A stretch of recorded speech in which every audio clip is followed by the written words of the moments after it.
buenas noches y bienvenidos al Gato al Agua. Han pasado más de 24 horas desde la comparecencia de Rodrigo Rato en el Congreso de los Diputados y de su entrevista en este programa anoche, y nadie del Gobierno ni del PP ha salido a desmentir ninguna de las gravísimas afirmaciones que hizo.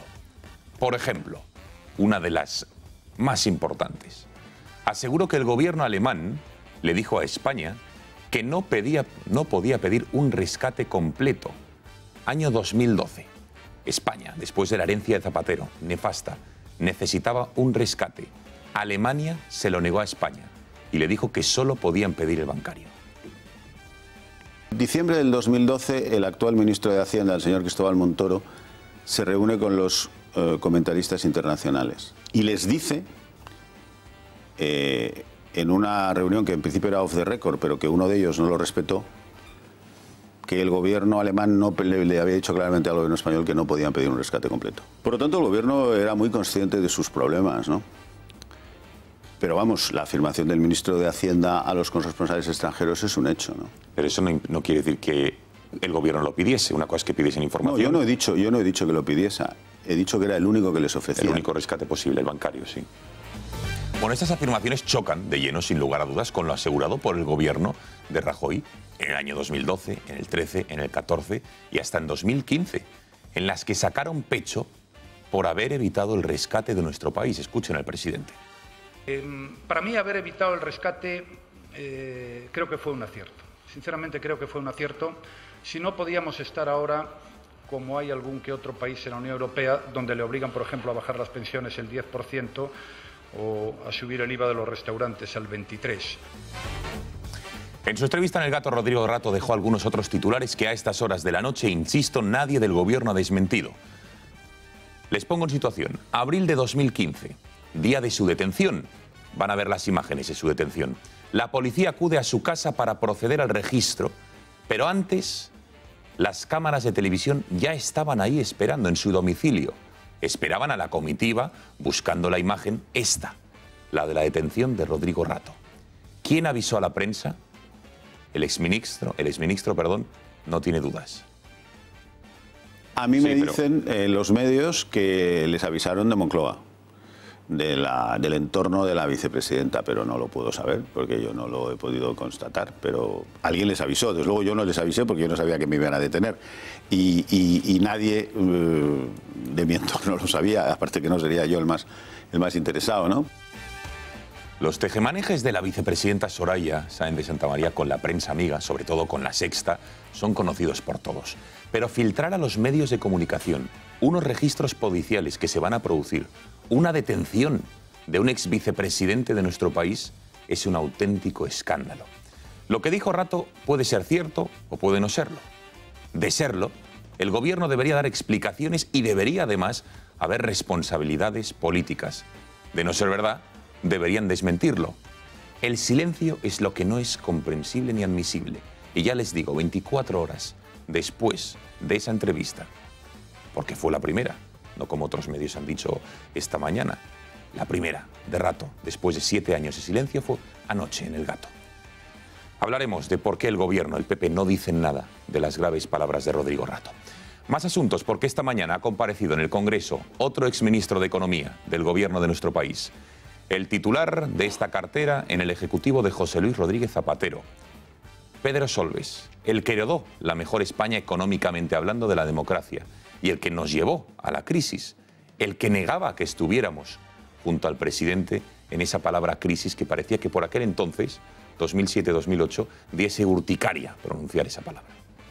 Hablan de crisis por parte del Partido Popular, incluso de recesión, que ya a veces resulta un poco incluso molesto, nada más alejado de la realidad, como hemos visto en los gráficos que hemos presentado.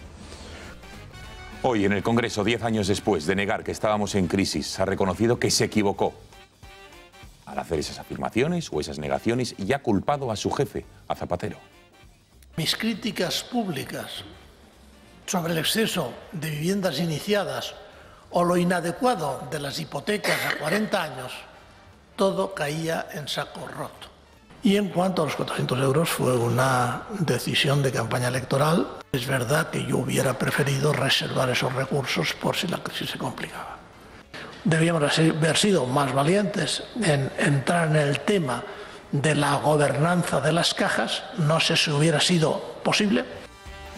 Desde luego que lo que hicieron por aquel entonces, la negación ante la opinión pública y sobre todo lo peor de sus políticas al margen de lo que estaba ocurriendo, de la coyuntura económica financiera mundial, desde luego que España lo pagó con creces. Pero también se agradece que pocas veces, casi, vamos, es una excepción, un político reconozca errores, asegure que se equivocó, que probablemente actuaría de otra manera.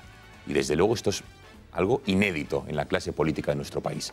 Hablaremos de todo ello y también prestaremos atención al documental que se emitió anoche en TV3, la televisión pública catalana, sobre el referéndum ilegal del 1 de octubre. Poco les podemos decir del mismo, ya que la televisión pública catalana, la que debería haber intervenido el gobierno de Rajoy y que no hizo, ha censurado su emisión en el resto de España. La emitieron anoche, como les decía, en prime time, con un gran éxito de audiencia, por cierto, pero al colgarlo hoy en su página web no permiten que se descargue desde el resto de ciudades españolas. Vean, eso sí, el tráiler para hacerse una idea sobre de què iba. L'1 d'octubre tot un poble va ser capaç d'organitzar-se, resistir i vèncer la por. Malgrat la prohibició i les amenaces, més de 2 milions de persones van acudir als centres de votació per exercir pacíficament el seu dret a decidir.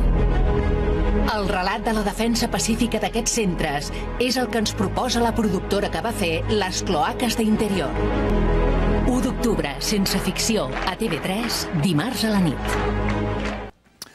Hablaremos de este reportaje. Ya les anuncio que tras un duro trabajo de nuestro programa, nuestro departamento de producción, hemos conseguido el documental contra la voluntad de TV3 y de Mediapro, la empresa de Jaume Roures, y mañana se lo vamos a desgranar para que vean cómo se sigue vomitando el odio contra España desde la televisión pública catalana.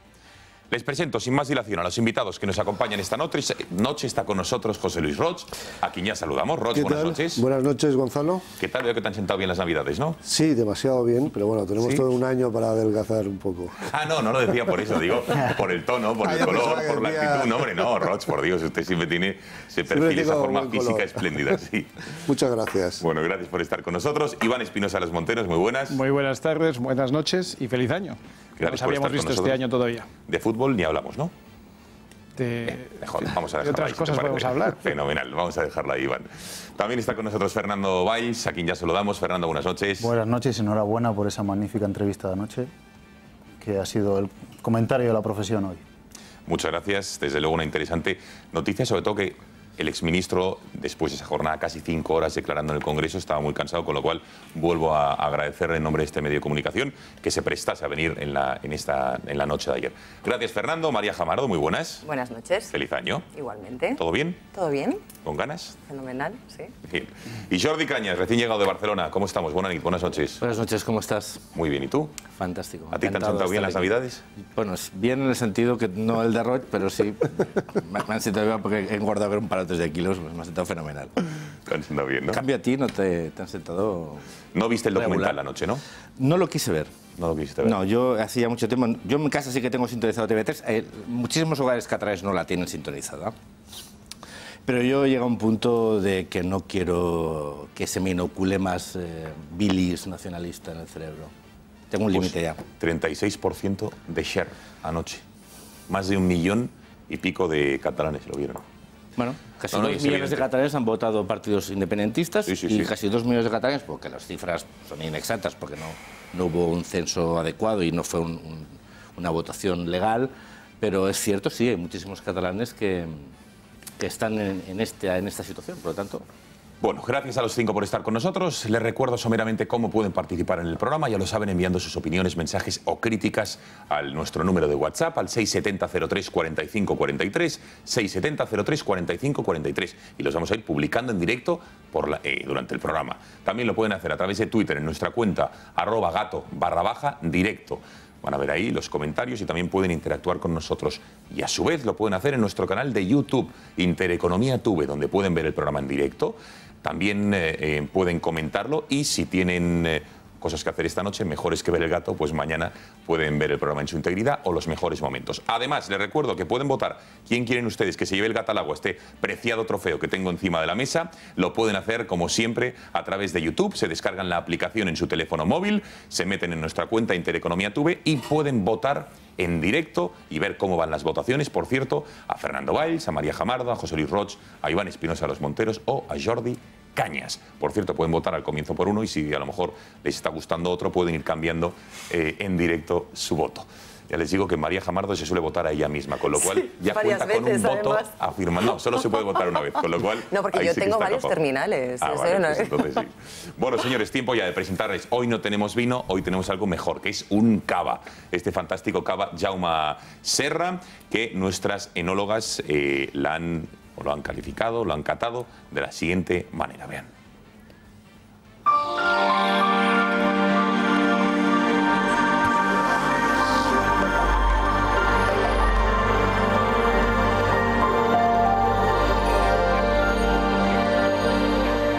Muy buenas noches a todos. Somos Andrea Cerezo y Rocío García Francoy, presentando un día más La Bodega del Gato.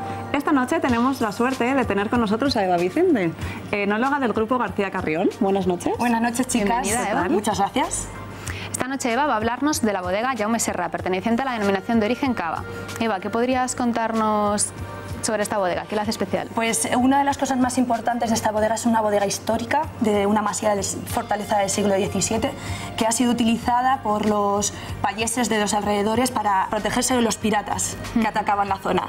Ah, mira, oye. Apetece ir a verla. Pues sí, la verdad es que es una bodega con mucha historia, pero ¿cómo definiríais vuestros cavas? Nuestra bodega se sitúa en lo alto de una colina y es la única bodega que está cerca, se ve el mar, se puede decir que se ve directamente el mar, y esto influye mucho en la maduración de la uva, que confiere una mayor untuosidad y una mayor maduración y un toque más especial. Muy bien. Habrá que ir a verlo, nos apetece mucho. Sí. Pero bueno, ahora hablemos un poquito sobre el vino que vamos a catar esta noche. Se llama Jaume Serra Brut Nature y es un cava elaborado con las variedades de uva Macabeo, Parellada y Sarelo, con 12 meses de crianza en rima. Estas variedades son las típicas que se emplean en los cupajes de cava. Exacto. Y nada. Y decir que se llama Brut Nature porque no se emplea ningún tipo de azúcar añadido en su elaboración. Efectivamente, vamos a pasar a la cata. Cuando queréis, chicas. Claro, y bueno, tiene un color amarillo pajizo, muy, muy limpio, muy brillante. Sí. Hay que observar cómo se va evolucionando la burbuja. Y a mí, como a mí me gusta catar en este tipo de copas, a mí me gusta hacer un pequeño truco, si lo puedo decir. Claro. Y es dar un golpe en la mesa para ver cómo sale la burbuja y forma la corona. Pues vamos a ello. A ver. Ole, sí que se nota, yo también lo hago. Es un toque... Un toque mágico. Exacto. Tu truqui. Bueno, pues nada. Además, esto también ha abierto los aromas. Exacto. Esto hace que sea mucho más intenso y que la burbuja arrastre los aromas. Sí, yo lo veo nariz muy fino, muy complejo también, con muchas flores, muchas blancas, notas cítricas. Exacto. Nosotros nos caracterizamos con que son cavas que tienden a, sobre todo a frutas blancas, a manzana, a pera. Sí. ¿Y en boca? En boca la verdad es que genial, es muy seco en boca, o sea, lo cual fenomenal para acompañar cualquier tipo de comidas, de festividades. Para estas fiestas, ¿no, chicas? Sí, fenomenal. Así que... Pero bueno, se nos acaba el tiempo un día más, nos quedaremos hablando de este vino mucho más tiempo. Muchísimas gracias, Eva, por estar aquí. Muchísimas gracias a vosotras. Eres bienvenida cuando quieras. Y nada, os recordamos el vino que hemos catado esta noche, es Jaume Serra, un Brut Nature de bodegas Jaume Serra del Grupo García Carrión, de la denominación de origen Cava. Es una de las selecciones de cava que tiene esta bodega, realmente tiene un número de referencias enormes. Correcto. Pero bueno, y no olvidemos, como cada noche, que el vino, con moderación, es salud, placer y cultura. Gracias. Sí.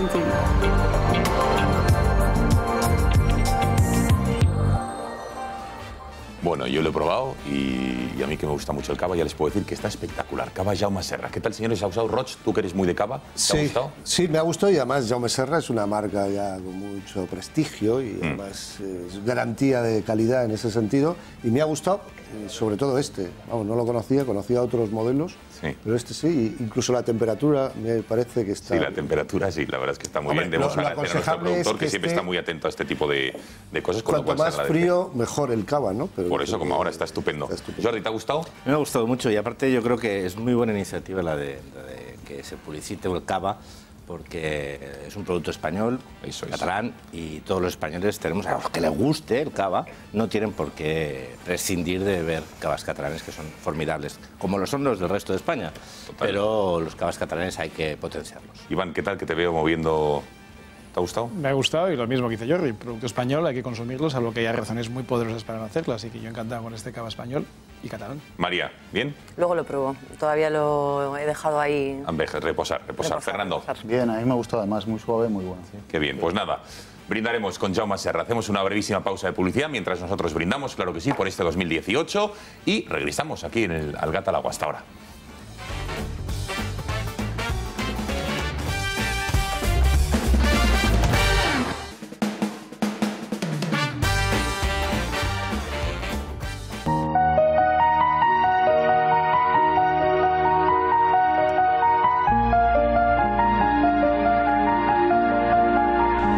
Hablan de crisis por parte del Partido Popular, incluso de recesión, que ya a veces resulta un poco incluso molesto, nada más alejado de la realidad, como hemos visto en los gráficos.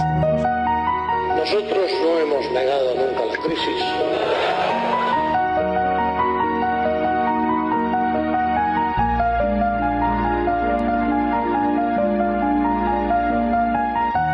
Mi posición fue excesivamente optimista, que debimos ser más valientes en términos de superávit presupuestarios, debíamos haber sido más valientes en entrar en el tema de la gobernanza de las cajas. Yo asumo la culpabilidad que tengo, seguramente la tengo, seguro que la tengo.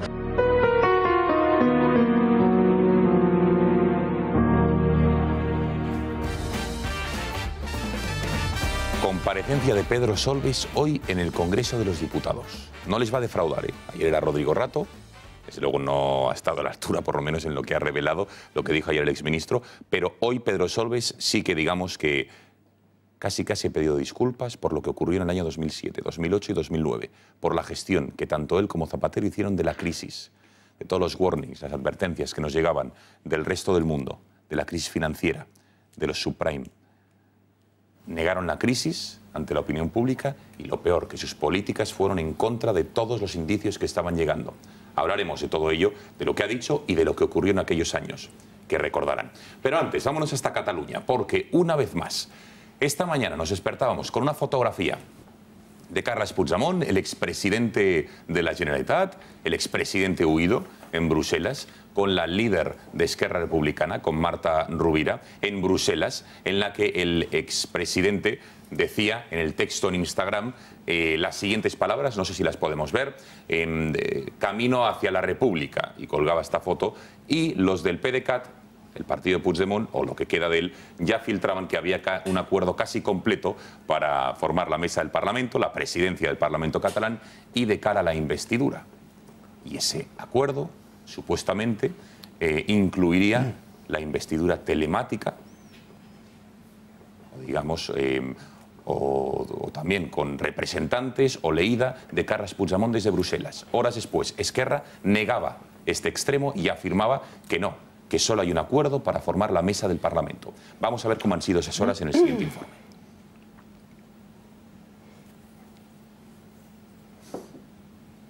Carles Puigdemont sigue jugando al todo o nada, investidura telemática o delegar la lectura de su discurso en el hemiciclo catalán. Esta es la forma planeada con la que conseguiría ser presidente de la Generalitat y así lo ha pactado Junts per Catalunya con la secretaria general de Esquerra, Marta Rovira. Que reflecteixi la voluntat democràtica expressada per la gent. Han llegado a un acuerdo para iniciar la legislatura surgida de las elecciones del 21 de diciembre, por el que la formación de los republicanos tendría la presidencia del Parlamento. La constitución de la mesa está fijada para el próximo miércoles, el 17 de enero, día en el que se aseguraría una mesa independentista con 4 miembros repartidos a partes iguales entre Junts per Catalunya y Esquerra. De esta forma, los comunes se quedarían fuera del órgano. Sin embargo, poco después de que el plan secreto de Carles Puigdemont saltara a la luz, Esquerra ha negado que el acuerdo garantice la investidura del expresidente. Su versión: difieren en los términos del acuerdo. Los republicanos manifiestan que Puigdemont es su candidato, pero que han de ser los letrados del Parlamento los que decidan si es posible el mecanismo de designación telemático, aunque no se espera que puedan cambiar el reglamento. Que se vuelva a cometer una nueva ilegalidad burlando y retorciendo el reglamento y las leyes que ellos mismos, que los propios catalanes se han dado para autorregularse. Demasiadas incógnitas que rodean al bando separatista, tensas negociaciones que han llevado a que Artur Mas haya abandonado el liderazgo del PDeCAT y que Carles Mundó haya renunciado a ser candidato. Bajas que se suman a la de Meritxell Borràs, Carme Forcadell, Dolors Bassa o a Jordi Cuixart. ¿Está Puigdemont quedándose solo? El abandono de Artur Mas refuerza aún más el liderazgo del expresidente fugado, pero eso sí, sin saber hacia dónde quiere ir. Solo una ruptura de ambas formaciones supondría la entrada de la posibilidad de que Ciudadanos pueda presidir la Generalitat. Sin embargo, entre las filas de Inés Arrimadas no dan un paso al frente. Que es lo que ya hemos vivido en el pasado, es la reproducción del mismo acuerdo que tenían en el pasado y por tanto los mismos errores. Yo creo que es inviable. Y recalcan que un presidente holograma o por Skype solo haría denigrar más aún la imagen de este Parlamento y de estas instituciones. Ya está bien. Mientras tanto, Oriol Junqueras sigue intentando salir de la cárcel. Tras la negativa del Supremo del pasado 4 de enero, el líder de Esquerra ha registrado esta mañana la petición de ser trasladado a una cárcel catalana para poder asistir a la sesión constitutiva del Parlamento y de investidura del presidente. Entre tanto, Junts per Catalunya continúa dando bandazos y piensan cómo poder investir a su candidato. Los republicanos podrían proponer a Junqueras, imponiéndose así a Carles Puigdemont. Su insistencia de que solo él puede ser investido termina por rasgar las costuras de la fiebre separatista. Bueno, ¿y qué dicen de esa Esquerra Republicana? Pues vamos a ver un comunicado que publicaban, que emitían, en el que los independentistas aseguraban que únicamente han pactado que no iban a bloquear la sesión de constitución del Parlamento, de la mesa, y con 3 puntos, básicamente. Que Puigdemont descarta el bloqueo de la Constitución del Parlamento, que Puigdemont propone una investidura telemática vía Skype o bien una delegada, es decir, que alguien le lea esa investidura, y que Esquerra va a estudiar con sus servicios jurídicos la viabilidad de estas 2 propuestas de Carles Puigdemont. Y una vez que lo estudien, decidirán qué hacer o no. Así que de momento solo hay pacto para la constitución de la mesa y entiendo que para quién va a presidir el Parlamento catalán, no para la investidura. Para ver si es legal, si no es legal, si se puede hacer, si se puede o no se puede llevar a cabo, está con nosotros Gabriel Martín, que es profesor de la Universidad Rey Juan Carlos. Gabriel, buenas noches. Buenas noches, Gonzalo. Gracias por estar con nosotros una vez más en El Gato. Gracias a vosotros. Bueno, vamos a ver, Gabriel, ¿es posible o no es posible el hecho de que un candidato pueda ser investido presidente de un parlamento, en este caso el catalán, sin estar presente, vía Skype? Pues técnicamente, ex proceso, no está contemplada la prohibición. Eso no quiere decir que sea posible. No porque no exista una prohibición. Las leyes, cuando existen vacíos legales, que sería el caso concreto, es decir, no existe un artículo en el reglamento del Parlamento de Cataluña que diga está prohibido investir a una persona por vía telemática. No existe. Pero es evidente que este tipo de situaciones se tienen que interpretar no de forma extensiva, sino de forma restrictiva. Es decir, si no se contempla la situación de una posibilidad de una investidura telemática, que es lo mismo que una vía Skype, teniendo en cuenta que la situación del desarrollo telemático ha avanzado mucho en los últimos tiempos. Pero evidentemente el reglamento no está creado ni está dispuesto para que se pueda hacer de esta forma. Es decir, aunque esté instaurado la posibilidad de voto telemático y se interpreta últimamente o actualmente de una forma bastante amplia, desde luego no en una concepción para investir presidente. No está contemplada la prohibición, pero no se puede interpretar extensivamente o ampliamente de esta forma. Tiene que interpretarse restrictivamente y, por tanto, si no está contemplada la posibilidad, ha de entenderse, o los juristas van a entender, o se entiende que van a entender, restrictivamente esa posibilidad. Es decir, que el hecho de que el reglamento del Parlamento de Cataluña no prohíba o admita el hecho de que se pueda investir telemáticamente, no quiere decir que se pueda hacer. Exacto. Yendo a mayor abundamiento, al final la mesa es la intérprete del reglamento. Esto lo hemos escuchado en muchas ocasiones.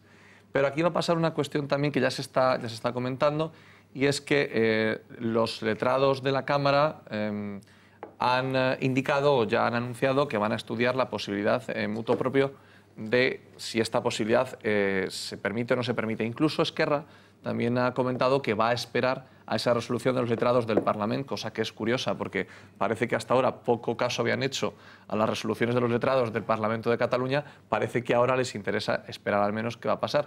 Es cierto. Entonces, hay que entender que lo más normal es que los letrados indiquen que eso se tiene que interpretar restrictivamente y que no es permisible esa elección.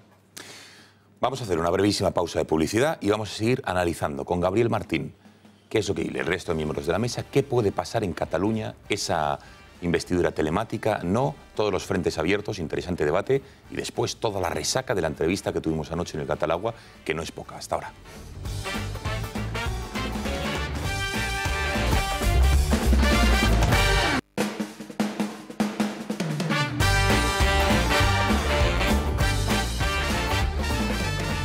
Diez y media de la noche, aquí seguimos en el Catalagua. Estamos hablando una interesante entrevista con Gabriel Martín, que es profesor de Derecho en la Universidad Rey Juan Carlos. Hablamos del reglamento de la Cámara de Cataluña, que dice que no prevé, no prohíbe que nadie pueda ser investido telemáticamente, es decir, vía Skype, desde otro país, desde otra ciudad, pero que el hecho de que no esté prohibido no quiere decir que se pueda hacer. Con lo cual, Gabriel, en el supuesto de que la mesa del Parlamento, que ya han dicho los independentistas que han llegado a un acuerdo, decida modificar el reglamento o adaptarlo y permitir que Puigdemont lo invistan por Skype o que alguien lea su discurso, ¿qué ocurre a partir de ahí? ¿Qué escenario estamos? Aquí pueden pasar las siguientes situaciones. Como comentábamos antes, puede ser que los letrados emitan unos informes contrarios a esta interpretación extensiva. Como esos informes no son vinculantes, pueden seguir adelante. Los letrados del Parlamento. Los letrados del Parlamento de Cataluña pueden emitir unos informes que no son de obligado cumplimiento. Ya ha sucedido, han emitido informes contrarios a lo que ha sucedido. ¿Qué puede suceder? Que sigan hacia adelante. Que haya una reforma del reglamento de la Cámara, puede hacerse. Poder hacer una reforma del reglamento de la Cámara que permita esa situación. Esa reforma automáticamente devendría en una impugnación, una denuncia por parte de la Abogacía del Estado, por parte del Gobierno, la Abogacía del Estado, al Tribunal Constitucional, y automáticamente eso provocaría una suspensión. Claro, si nos situamos en esa posibilidad, que puede ser certera, estaríamos otra vez donde estábamos antes. En el momento en el que existan aprobaciones de leyes, de reformas de reglamentos o de actuaciones, de actos jurídicos que sean contrarias a la ley, automáticamente el Tribunal Constitucional va a intervenir, inmediatamente va a suspender y podemos estar en la situación anterior. ¿Qué artículos del reglamento de la Cámara, del Parlamento de Cataluña, pueden ser invocados? Hay un artículo, el 89, referente al quórum de la Cámara, que podría permitir una incomparecencia de los diputados, que no existiera quórum, que es de mayoría absoluta. Ya sabemos que si existen 135 diputados, la mayoría absoluta son 68. Ahí lo vemos, ¿no? Que para poder adoptar acuerdos válidamente, el Parlamento debe hallarse reunido, según lo establecido por el reglamento, y con la asistencia de la mayoría absoluta de sus miembros. Por tanto, más de 68. Entonces, si existe una inasistencia de más de 68, eso podría provocar que no existiera quórum. Esa es, probablemente, en mi humilde opinión, de los artículos más certeros en los cuales se podría agarrar el independentismo a la hora de bloquear vía reglamento con actuaciones jurídicamente válidas a día de hoy. Y no entrar en ilegalidades, que es la otra vía. Supongamos que tiran por la vía del medio, el Tribunal Constitucional, se abre la hipótesis de que suspenda, digamos, esa modificación del reglamento de la Cámara catalana, con lo cual prohíben que Puigdemont sea investido en la manera que ellos pretenden. ¿Qué ocurre entonces? Bueno, como estamos en situaciones anómalas absolutamente, no sabemos en qué podemos estar. Podríamos estar en una indefinición permanente, podríamos estar en una posibilidad de no planteamiento de investidura y, por tanto, sine die ese procedimiento. Porque si existiera una convocatoria de investidura, entonces sí empiezan a correr los plazos, y parecido al sistema nacional, es decir, primera sesión de investidura marcada y luego el plazo de 2 meses se convocarían elecciones. Pero si no se convocase la sesión inicial de investidura, la situación es incierta. Es decir, que para que el reloj empiece a contar tiene que convocarse una sesión de investidura, y si no, se puede estar así eternamente. Exacto. Opiniones, Jordi, exdiputado del Parlamento de Cataluña. Entiendo que esta situación no la has vivido. Todas las épocas en las que estuviste en la Cámara Regional hubo un presidente, se presentó, hubo una investidura. ¿Qué te parece todo esto? ¿Qué crees que puede pasar? Bueno, a mí primero, como ciudadano catalán y como exdiputado, me entristece muchísimo la situación a la que hemos llegado, porque esto es un desprestigio de la institución que representa a los ciudadanos de Cataluña, que tiene un impacto tremendo y que el maltrato institucional que ha sufrido el Parlamento de mano de los independentistas desde que iniciaron su proceso hacia la independencia es de tal magnitud que revertir eso y devolver la dignidad al Parlamento después del maltrato que está sufriendo será uno de los retos que tenemos que afrontar los catalanes en el futuro, ¿no? Después, preocupadísimo por el esperpento y la imagen que va a trasladar Cataluña nuevamente. Mira, el debate político tiene unas reglas y a veces tiene hasta unas formas que a muchos ciudadanos no entienden, pero que son las formas tradicionales de la política, ¿no? Claro, cuando llegamos a un punto donde la irresponsabilidad de la clase política de una comunidad pone en riesgo la prosperidad y el bienestar de los ciudadanos, tenemos que estar preocupados. Esto no solo es un debate de cómo se elige una mesa o cómo se inviste un presidente. Es sobre la situación que provoca en el conjunto de Cataluña, sobre los problemas que está provocando a la economía, a las empresas, a los ciudadanos, al empleo, la irresponsabilidad de los políticos. Estamos hablando de la constitución de una mesa. Bueno, eso en cualquier parlamento pues está sometido a los intereses cruzados de los partidos. Pero especialmente preocupante es el nombramiento del presidente. Puigdemont es un señor prófugo de la justicia, acusado de delitos gravísimos, que quiere ser presidente de la Generalitat y que está utilizando la presidencia como una fórmula de llevar a Cataluña a una situación todavía peor que la que está. Es cuanto peor mejor. Él quiere ser investido para probablemente venir a España, ser detenido y poner a la sociedad catalana, a la política catalana y al conjunto de España en una situación límite. Le han votado 900.000 tíos, ¿eh? Por supuesto, pero la irresponsabilidad es de él y de su partido y de su formación, que propone a un candidato que está sometido, como mínimo, de momento en presunción, pero está sometido a unas acusaciones gravísimas. Hoy mismo se publicaba una información de uno de los documentos que querían destruir, que llevaba la furgoneta calle de los Mossos interceptada por la Policía Nacional, que iba al crematorio de San Adrián del Besós. Parte de esa información desvela el desvío de 3 millones de euros de los presupuestos de la Generalitat, que se debe haber gastado en prestaciones sociales, en la tercera edad, en los jóvenes, en las escuelas, en las guarderías, que lo habían desviado al proceso. Bueno, esa malversación de fondos públicos es un delito gravísimo. Además del tema constitucional, estatutario, la malversación de caudales públicos es un delito gravísimo. Y se quiere investir un señor prófugo de la justicia, que lo que quiere es utilizar esa investidura para poner en una situación límite a Cataluña. Eso es muy preocupante. La reacción que tienen que tener los partidos que son constitucionalistas o que no son favorables al golpe de Estado es contundente. A mí me preocupa muchísimo, y finalizo, la actitud del Podemos catalán.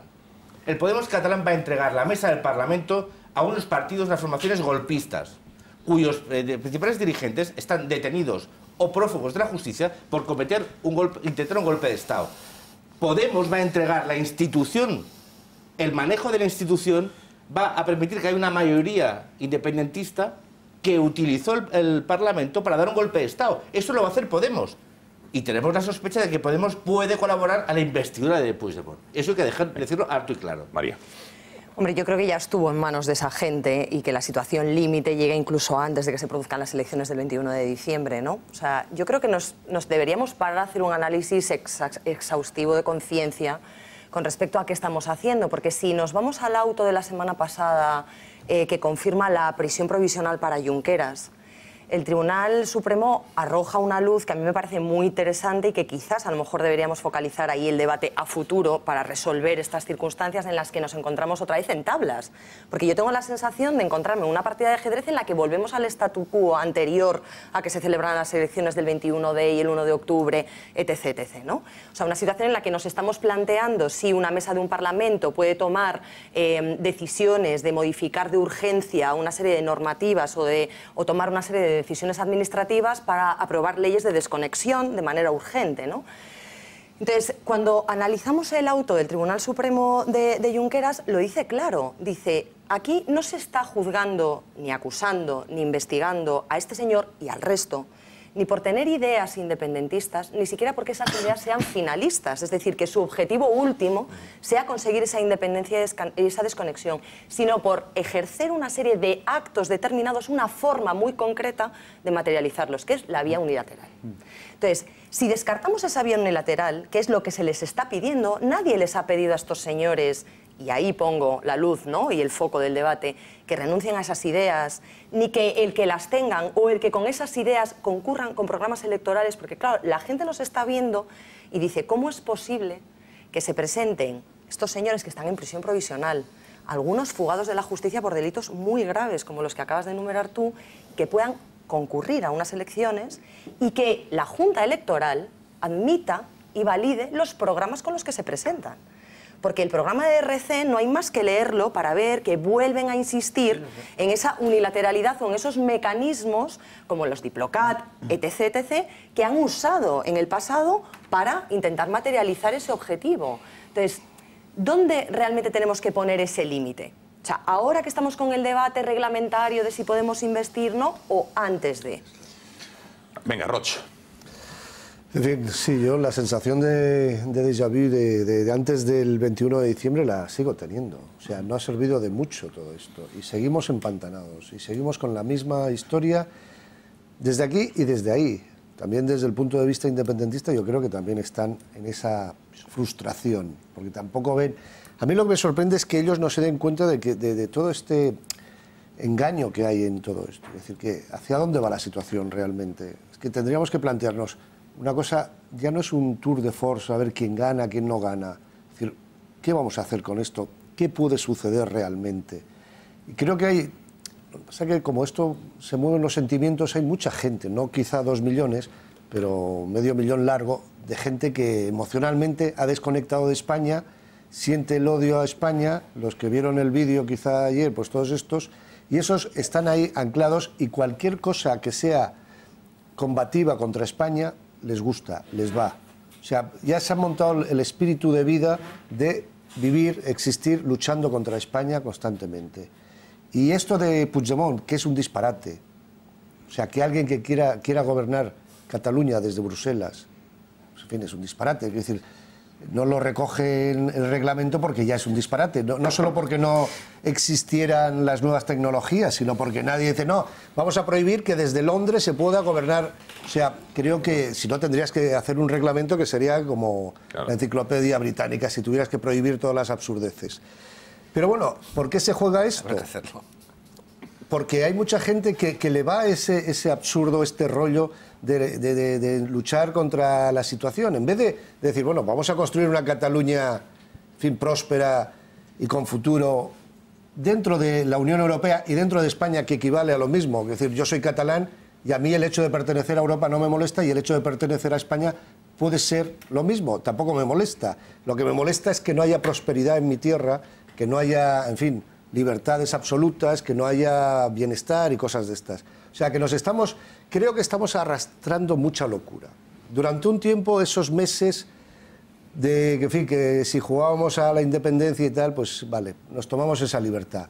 Pero bueno, creo que ahora ya seguir con el mismo rollo de la locura, del absurdo y tal, creo que ahora ya es más dañino. O sea, ciertas licencias, ciertos fines de semana de locura, uno se los puede permitir. Ahora, convertir la locura en estilo de vida me parece un riesgo para Cataluña y para todos. Bueno, les ha gustado la intervención de Roch o de María o de Jordi. Ya saben que pueden votar quién quieren que esta noche se lleve el gato al agua. Cogen su teléfono móvil y en la aplicación de YouTube, ya la tendrán descargada, en nuestro canal Intereconomía Tuve, ahí tienen la encuesta y pueden votar en tiempo real una sola vez. ¿Tú me has votado? Solo se puede emitir solo un voto. Mi voto es secreto, Roch. Pero yo he votado, debo decir, y pueden votar en directo. Venga, Iván y Fernando. Bueno, a mí me parece muy interesante el análisis que se está haciendo esta noche sobre la situación en la que estamos, sobre si se puede nombrar un presidente de la Generalitat o no, sobre las triquiñuelas que están utilizando ciertos partidos. Este análisis según el cual pues RC o Junts pel Sí son unos irresponsables, ¿no? Yo creo que en esto estamos todos de acuerdo y no va a haber mucho debate. Pero quizá convendría analizar por qué hemos llegado hasta aquí. Es decir, ¿dónde estábamos hace 3 meses y si ahora, como dice Roig, no ha servido de mucho lo que ha pasado, o sí. Y yo creo que sí ha servido, pero al revés. Es decir, ha servido para reforzar a unos individuos que estaban derrotados.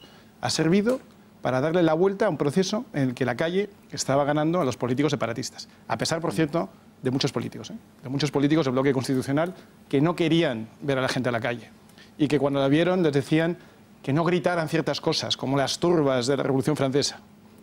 A esos políticos les incomodaba un movimiento que ellos no habían controlado y que ellos no habían compuesto y que ellos no habían lanzado. Y que era un movimiento que arranca en toda España y también en Cataluña. Entonces, ¿qué ha sucedido? Pues ha sucedido que se ha convocado unas elecciones de manera absolutamente irresponsable. Unas elecciones que jamás se debieron haber convocado. La aplicación del artículo 155, al que tanto miedo tenían tantos políticos, era absolutamente inevitable y necesaria. Era absolutamente necesaria. Pero no condicionado a la convocatoria inmediata de unas elecciones, como obligaron ciertos partidos al partido gobernante, que por cierto tampoco necesitaba mucha ayuda, puesto que ya arrancaba con cierto temor. Esa versión light del 155, para que nadie se ofenda, para que no vamos a hacer demasiado la cuna del independentismo, es un acto de cobardía, es un acto de falta de gallardía, es un acto de falta de liderazgo político. Que había que intervenir la autonomía es indudable. Y así le ha ido al partido del gobierno, Iván, así le ha ido. La tenía que haber mantenido durante bastantes meses, por supuesto recuperando el control de la televisión y los medios públicos, y por supuesto rebajando la tensión, pero que no se hace de un día para otro, y muchísimo menos convocando elecciones. Porque la convocatoria de elecciones, tan cercanas además al referéndum ilegal, viene de alguna manera a certificar ese referéndum de otra manera. Es decir, hemos tenido un referéndum ilegal, no se preocupen porque lo que vamos a hacer es convocar las elecciones inmediatamente. Y eso ha sido una enorme irresponsabilidad. Por lo tanto, ¿dónde estamos hoy? Estamos en una situación muy difícil, en una situación en la que pase lo que pase, los españoles no vamos a salir ganando. Saldrán ganando probablemente, y ya han salido ganando, algunos políticos separatistas que estaban en un momento, defensivo, estaban en un momento en el que empezaba a haber un gran movimiento contra ellos, un movimiento en la calle, un movimiento judicial, por cierto. Hoy estamos hablando del juzgado 13, que ha descubierto efectivamente que hay 3 millones de euros, y yo creo que hay muchísimos más que se han desviado, que se pretendían desviar para otros fines ilícitos. Quiero felicitar al juez, al valiente juez instructor del juzgado 13, que además ha vuelto Suñer, sí, que ya ha vuelto. Suñer, y quiero felicitar también a los abogados de Vox, que han sido los que han iniciado esa demanda, gracias a la cual se están descubriendo tantas cosas. Porque no son solo 3 millones. Quiero decir, para mí, todo el dinero público desviado hacia los Jordis pues es claramente dinero mal gastado. Pero, en definitiva, estamos mucho peor que antes del 21D. No es que el statu quo sea el mismo que el anterior, es peor. Hemos perdido la iniciativa, los que queremos la unidad de España, y es un acto de enorme irresponsabilidad por muchos políticos que han tenido una visión cortoplacista. Fernando. Bueno, yo he hecho mi trabajo, he llamado a fuentes de RC y de Junts per Catalunya. El plan que tienen ahora mismo pasa porque, bueno, ellos cuentan con que algunos letrados se manifestarán a favor de esa investidura vía Skype y otros no. Cuentan con que hay alguna posibilidad de que algún letrado les dé la razón. ¿Cuántos letrados hay, Jordi, aproximadamente? Te engañaría, no lo sé. Sí, no lo sé. Vale. Sí. Pero Esquerra ha renunciado a los letrados de la Cámara. Ha dicho, le ha prometido a Puigdemont que Esquerra va a consultar a sus letrados. O sea, que no se fían de los letrados de la Cámara y quieren primero sus letrados. Pero bueno, pueden ser no es vinculante, pero bueno, no se fían de eso. Sus letrados es algo ridículo. Es de parte. Sí, sus abogados para ver como si las connotaciones jurídicas. Ellos mismos. A ver, decías, perdóname. Aquí Esquerra y Junts van muy unidos de la mano, no hay fisuras en este sentido. Segundo tema, ellos lo que quieren es un pulso al Estado y que en algún momento se levante esa orden de búsqueda y de captura de Puigdemont y pueda presentarse en España. Ellos no quieren, su temor no es la investidura, es cómo se gobierna con un vicepresidente desde la cárcel y otro fugado. Eso es lo que no quieren hacer. Entonces ese pulso lo van a librar y lo vamos a librar en las próximas semanas. Lo vamos a ver cómo intentan pues torcer el brazo al Estado. Ese es su objetivo. Tema Cataluña, tema convocatoria electoral. Yo no creo que el gobierno haya actuado mal convocando unas elecciones con 50 y pico días. Yo creo que si las convocan con 3 meses o 6, nombra un gobierno interino, como se está hablando de algún presidente en funciones, los independentistas obtienen mayoría absoluta y no necesitan ni a la CUP siquiera. O sea, un gobierno interino en Cataluña, con Rajoy todos los viernes y el gobierno español todos los viernes aprobando decretos sobre Cataluña, es una bomba de relojería. O sea, ahí yo creo que está bien convocado. Otra cosa es que los catalanes apuesten mayoritariamente por eso, ¿no? Yo lo que creo que nos Sí, estamos un segundo, olvidando. de la parte técnica. Gabriel, de lo que se ha comentado, ¿alguna apreciación? Varios puntos. El esencial sobre el cambio reglamentario o la interpretación del reglamento quizá es lo que está más claro. Es decir, al final no hay mucha duda, esto es un Estado de Derecho, si esto se modifica automáticamente esto será contrario a la ley española, a la ley de la Unión Europea que tanto les gusta hablar, y esto es contrario al ordenamiento hasta el ordenamiento internacional. No, pero hay algunos elementos adicionales. Lo primero es que cuando estas personas se toman posesión de su acta de diputado, lo hacen asumiendo el cumplimiento de la ley. Claro, o sea, lo primero que existe es que estas personas asumen el cumplimiento de la ley, acatan la ley. Claro, si todo lo que estamos poniéndose en una situación es de incumplimientos flagrantes de la ley, de situaciones en las cuales se puedan hacer modificaciones del reglamento contrarias a la ley, mal vamos, por muy mal camino. Jurídico, la prueba está en que hay muchos miembros de Esquerra Republicana que después de, por fin, el acoso de los jueces objetivo, con delitos que se están imputando objetivamente, están pensando muy bien lo que están haciendo o lo que no. Pero el segundo es con un claro ejercicio político incluso. Es decir, esta situación que estamos comentando, de que exista una posibilidad, la mínima posibilidad de que haya una investidura telemática, pero es que es una falta de respeto tan grande, no solamente al pueblo catalán y al propio Parlamento, a las instituciones. O sea, ¿qué significa esto? ¿Qué es esto de una institución? Es que no existe, o sea, en ningún sitio se puede plantear esta situación. Sí, claro, si lo que tenemos es dudas sobre el cumplimiento jurídico, pero además unas dudas tremendas sobre ese cumplimiento, incluso político, de lo que existe esto. Pero una cosa, te digo porque el artículo 4 del reglamento, por ejemplo, deja muy claro que los diputados tienen derechos, pero tienen y el deberes. Deber de asistir. El deber de asistir a los plenos y a las votaciones. Y participar de una comisión, menos el caso de que sean miembros del gobierno. Pero hay un deber de asistencia. O sea, esto no es además, ese artículo 4 es absolutamente claro. Mira, ahí lo vemos. El derecho de asistir a todas las sesiones y el deber de ir a los debates, a las votaciones de las comisiones de las que son miembros. Decimos que hay un déjà vu. Mira, un déjà vu. Yo sinceramente creo que las cosas han cambiado. Es decir, sí, yo creo que la situación no. ¿A mejor o a peor? La gravísima situación no. Yo lo explico, intento desarrollar brevemente. La gravísima situación que hemos vivido en Cataluña, en el Parlamento, ha dejado, y en la Generalitat, y lo que ha llevado a la intervención y la aplicación del 155, la suspensión de facto de la autonomía y a la disolución del Parlamento y el encarcelamiento de una parte del gobierno y a la fuga de otra parte. O sea, todo eso ha liberado o ha despejado dos incógnitas. Uno, que los separatistas son capaces de llegar hasta el final y que el gobierno y el Estado también es capaz de actuar. Y que los actos tienen consecuencias. En Cataluña se ha vivido una especie de realidad alternativa, una especie de realismo mágico, donde los actos no tenían consecuencias, donde la gravedad no existía, porque yo lo digo. Bueno, han estado probando dónde estaba el tope. Perfecto, no. Y han encontrado el tope. Es decir, ahora cualquier miembro de la mesa del Parlamento que vulnere flagrantemente, o sea, tú puedes probar mil cosas, pero cuando a ti el Constitucional suspende una modificación reglamentaria, tú si la aplicas aún suspendida, ya sabes que tienes consecuencias. Y yo lo que digo es que aquellos que han probado la medicina de las consecuencias no quieren repetir. Yo no sé quién va a ser. Esto no lo han dado las elecciones, ¿eh? Esto no lo han dado las elecciones, esto estaba ya antes. Bueno, yo lo que te quiero decir es que eso hay que también tenerlo en cuenta en el análisis. Ya, pero porque el presuponer que la nueva mesa del Parlamento va a seguir cometiendo la violación de la Constitución y el Estatuto y de las advertencias... ¿Pero tienes alguna duda? Yo estoy convencido de que no lo van a hacer. Yo sí tengo. Yo no también lo estoy van a convencido hacer. de que no. Que no lo van a hacer viendo lo que ha ocurrido. Nos estamos poniendo en el caso de la modificación reglamentaria, pero también cabe una interpretación reglamentaria. Incluso en otros casos. Hay gente en libertad La provisional. interpretación, el voto, por ejemplo, ahora mismo está tasado cuando tú puedes delegar el voto. La delegación del voto puede estar en prisión. En dos casos. Eso sí que está definido, ¿no? Un momento, ¿en qué caso se puede delegar el voto? Se puede delegar el voto en el caso de enfermedad grave por intervención y en el caso de maternidad. Sí. Ya está. Únicamente. Eso sí que está tasado. Y Puigdemont no está embarrazado ni está enfermo. Bueno, por a no ser que, bueno, ¿no? Digo yo. quizás se desvela que sí está embarazado y puede ser una posibilidad real, común, puede ser. Pero quiero decirte, así como lo que no está prohibido se puede hacer en teoría, lo que no se debe, o sea, lo que sí que es cierto es lo que, en este caso en concreto, que la habilitación del voto delegado está perfectamente tasado. Sí. Bueno. Y sin eso, pues... ¿Alguna, María, querías decir algo más? Quiero dejar ver que nos vuelven a llevar a su terreno con el debate de nuevo, otra vez, con el planteamiento jurídico-político de la situación, porque que yo recuerde, igual que en España, en Cataluña, no es una elección presidencialista.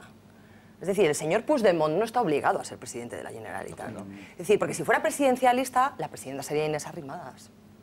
Entonces, como no es presidencialista y como lo que se está viendo es lo que tú comentabas antes, es que no se puede tener un presidente fugado y un vicepresidente en prisión, ¿vale? Pues que no tiene por qué ser presidente y vicepresidente esos señores. O sea, ¿qué están buscando con esto? Arreglar su situación personal, vender, digamos, que van a detener a un presidente legítimamente elegido y decirle a la gente que volvemos a la situación anterior en la que el Estado persigue la posibilidad... ¿Tú crees que hay una estrategia? ¿Tú crees que hay una estrategia en todo esto? ¿Tú crees que Puigdemont tiene en la cabeza una estrategia? Sí, mira, yo creo que es un loco, evidentemente, y un irresponsable en la mitad de las cosas de las que hace, pero no es todo improvisación. Bueno, por cierto, lo que no es una improvisación es el reportaje que se emitió ayer en la televisión pública catalana, en prime time. Un 36%, ¿verdad, Jordi?, de share. Más de 1.100.000 catalanes lo vieron. Era sobre el 1 de octubre, sobre aquel referéndum ilegal. Y el reportaje estaba montado sobre cuatro centros electorales y, evidentemente, se pueden ustedes imaginar cuál es el punto de vista del reportaje. Se vomitaba el odio a España contra la Guardia Civil, contra la policía, las fuerzas de ocupación, los jueces... ¿Qué es lo que han hecho? Lo emitieron ayer en la televisión catalana y hoy han prohibido que se pueda ver ese reportaje en el resto de España. Si usted vive en Cataluña, se lo puede descargar y lo puede ver. Pero en el resto de España, en Madrid, en Baleares, en Andalucía, donde sean, no se puede ver. Pero nosotros lo hemos conseguido y mañana lo emitiremos. Fíjense, a misión no disponible. Eso es lo que dice en los servicios de televisión de la televisión catalana. Vean un tráiler y mañana les desgranaremos ese, insisto, reportaje de una televisión pública que desde la aplicación del 155, el 27 de octubre, no se ha tocado y ha seguido igual e influenciando en los catalanes. Vean. Va ser un dia plujós i, per moments, extremadament hostil. L'1 d'octubre, tot un poble va ser capaç d'organitzar-se, resistir i vèncer la por. Malgrat la prohibició i les amenaces, més de 2 milions de persones van acudir als centres de votació per exercir pacíficament el seu dret a decidir. El relat de la defensa pacífica d'aquests centres és el que ens proposa la productora que va fer Les cloaques d'Interior. 1 d'octubre, sense ficció, a TV3, dimarts a la nit. Lo tenemos, ¿eh? Jaume Roures otra vez detrás de un documental que se emite en la televisión pública contra España, contra los españoles. Entiendo, no lo he visto, con lo cual yo no voy a hacer juicios de un documental que no he visto. Solo hemos visto el tráiler, las opiniones que hay, pero ya hasta que no lo vean no voy a opinar del mismo, pero ya les puedo decir que me huelo por dónde puede ir el reportaje. ¿No te sorprende, Iván? Pero me sorprende nada. Yo creo que Jaume Roures es uno de los grandes enemigos de España. Es uno de esos personajes que debería ser combatido diariamente, pero combatido, y me atrevo a decir, perseguido. Es decir, porque él y su plétora de productores persiguen cada día a España. Entonces, esto de que un Estado no se defienda, y estabais diciendo una cosa que... le contratan programas en televisión española. Claro, sí, en televisión española y en TV3. Y los derechos del fútbol, ¿quién los tiene? Dios santo de mi vida, que por cierto hay un decreto para este viernes. Estabais diciendo una cosa que sí me estaba gustando mucho sobre que en Cataluña ahora se sabe que hay consecuencias. Yo la única duda que tengo es si ellos saben o creen que el Estado sigue queriendo perseguirles. Es decir, que el Estado ha puesto ahí la mano encima de la mesa, ha dicho, bueno, ojo, que aquí puede haber consecuencias, que la Guardia Civil actúa, que hay inspecciones, que hay policía, que hay juzgados independientes que operan, que hay abogados independientes que operan también. Eso ya es una primera señal. La única duda que me queda es si el Estado, y no solo el Estado, pero sobre todo si el Estado va a seguir mostrando esa cara, si el Estado va a seguir siendo combativo, porque hay que ser combativo con los que te quieren destruir. Es que el que no quiera ver esto como una batalla, que es lo que ellos están planteando contra el resto de España, pues no lo ha entendido. Y es una batalla que ellos llevan ya 40 años librando contra el resto de España. Entonces, o nosotros nos ponemos el día 1, ya llevamos 40 años de retraso, o no va a servir solo con ir tapando agujeros mientras ellos los van abriendo. Hay que ir a por ellos. Y cuando digo que hay que ir a por ellos, hay que ir a por sujetos como este. Hay que ir a por Jaume Roures. Es que fíjense, con todos los recursos del Estado. Dice el tráiler, que insisto, mañana desgranaremos el documental, el 1 de octubre, todo un pueblo, ya están tomando una parte por el todo, bueno, fue capaz de organizarse, resistir y vencer el miedo. y prosigue, pese a la prohibición y las amenazas. Es que es una televisión pública. Es una televisión pública que dice todo el pueblo, pero ¿sabes lo que significa, Gonzalo? ¿Qué? Que cuando tú dices todo el pueblo y conviertes a esa parte de la población, el 40% de la población que participó en ese referéndum ilegal, en la totalidad, estás diciendo otro mensaje, que es que el otro 53% no es el pueblo catalán. Es decir, y eso es el núcleo que alimenta el separatismo en Cataluña. Que más de la mitad de los catalanes, para esta gente, para la televisión pública, que pagan todos, en este caso sí, el 100%, el 52% no son catalanes. Y los que no participaron de ese referéndum no son catalanes. Y eso lo dice una televisión pública. Una televisión pública alimentada, en este caso, por el señor Rouras, vía circular, un señor Rouras que hace un reportaje sobre las cloacas del Estado, pero no hace un reportaje sobre las cloacas de la Generalitat que iban en un furgón de los Mossos d'Esquadra a quemarse en una incineradora. Esas cloacas, esas unidades de la policía, de los Mossos d'Esquadra que seguían a políticos, que seguían a periodistas, que seguían a miembros de la sociedad civil, que hacían informes, que los grababan, que los espiaban. Eso no es cloacas de la Generalitat, eso no es cloacas del procés. Eso Raúl no desde luego que lo es. ¿O es que eres parte de esas cloacas también? Bueno, mañana van a ver y sobre todo llegarán a la conclusión si hubiese cambiado algo o no, si el 27 de octubre también se hubiese intervenido TV3 y durante esos 54 días, fue Fernando, ¿no?, aproximadamente, se hubiese dejado de vomitar odio contra España, porque no se engañen, TV3 no lo consume el 50% de los catalanes, tiene una audiencia de un 10%, pero a la hora de informarse sí que muchísimos catalanes la eligen, entre otras cosas porque es la única televisión que hay en catalán. Y encima es de muy buena calidad, porque los programas tienen mucha calidad a nivel técnico audiovisual. Hablaremos de todo ello mañana. Gabriel Martín, ha sido un placer tenerle esta noche en El Gato. Gracias. Muchas gracias a vosotros. Buenas noches. Estaremos atentos de qué es lo que ocurre en el Parlamento catalán y estaremos aquí para debatirlo. Hacemos una brevísima pausa de publicidad. Ya está en nuestro plató Diego Sánchez de la Cruz para hablar, ojo, de otra comparecencia de un ex vicepresidente de España, también de Economía, de Pedro Solbes, hoy en el Congreso de los Diputados, donde ha hecho autocrítica de lo que fue la gestión de Zapatero durante la crisis. Y de él, como ministro, de las negaciones constantes que hicieron de todos los indicios que llegaban a nuestro país. Y también hablaremos de Rodrigo Rato y esa interesantísima entrevista que nos dio ayer en El Gato. Y nadie del Gobierno, 25 horas han pasado ya desde esa entrevista, ha dicho nada. Publicidad y estamos de vuelta.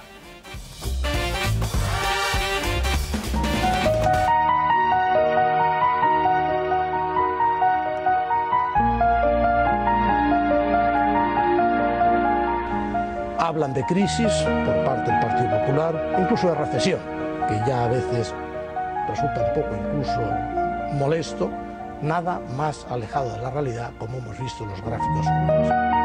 Nosotros no hemos negado nunca la crisis.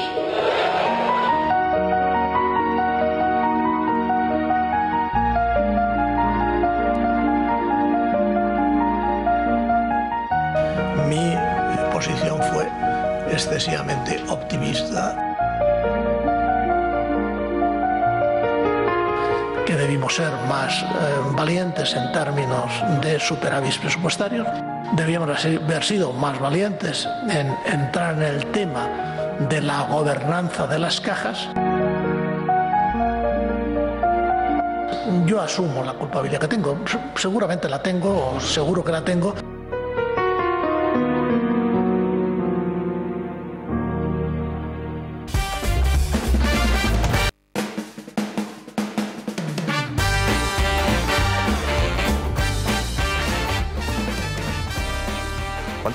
Efectivamente.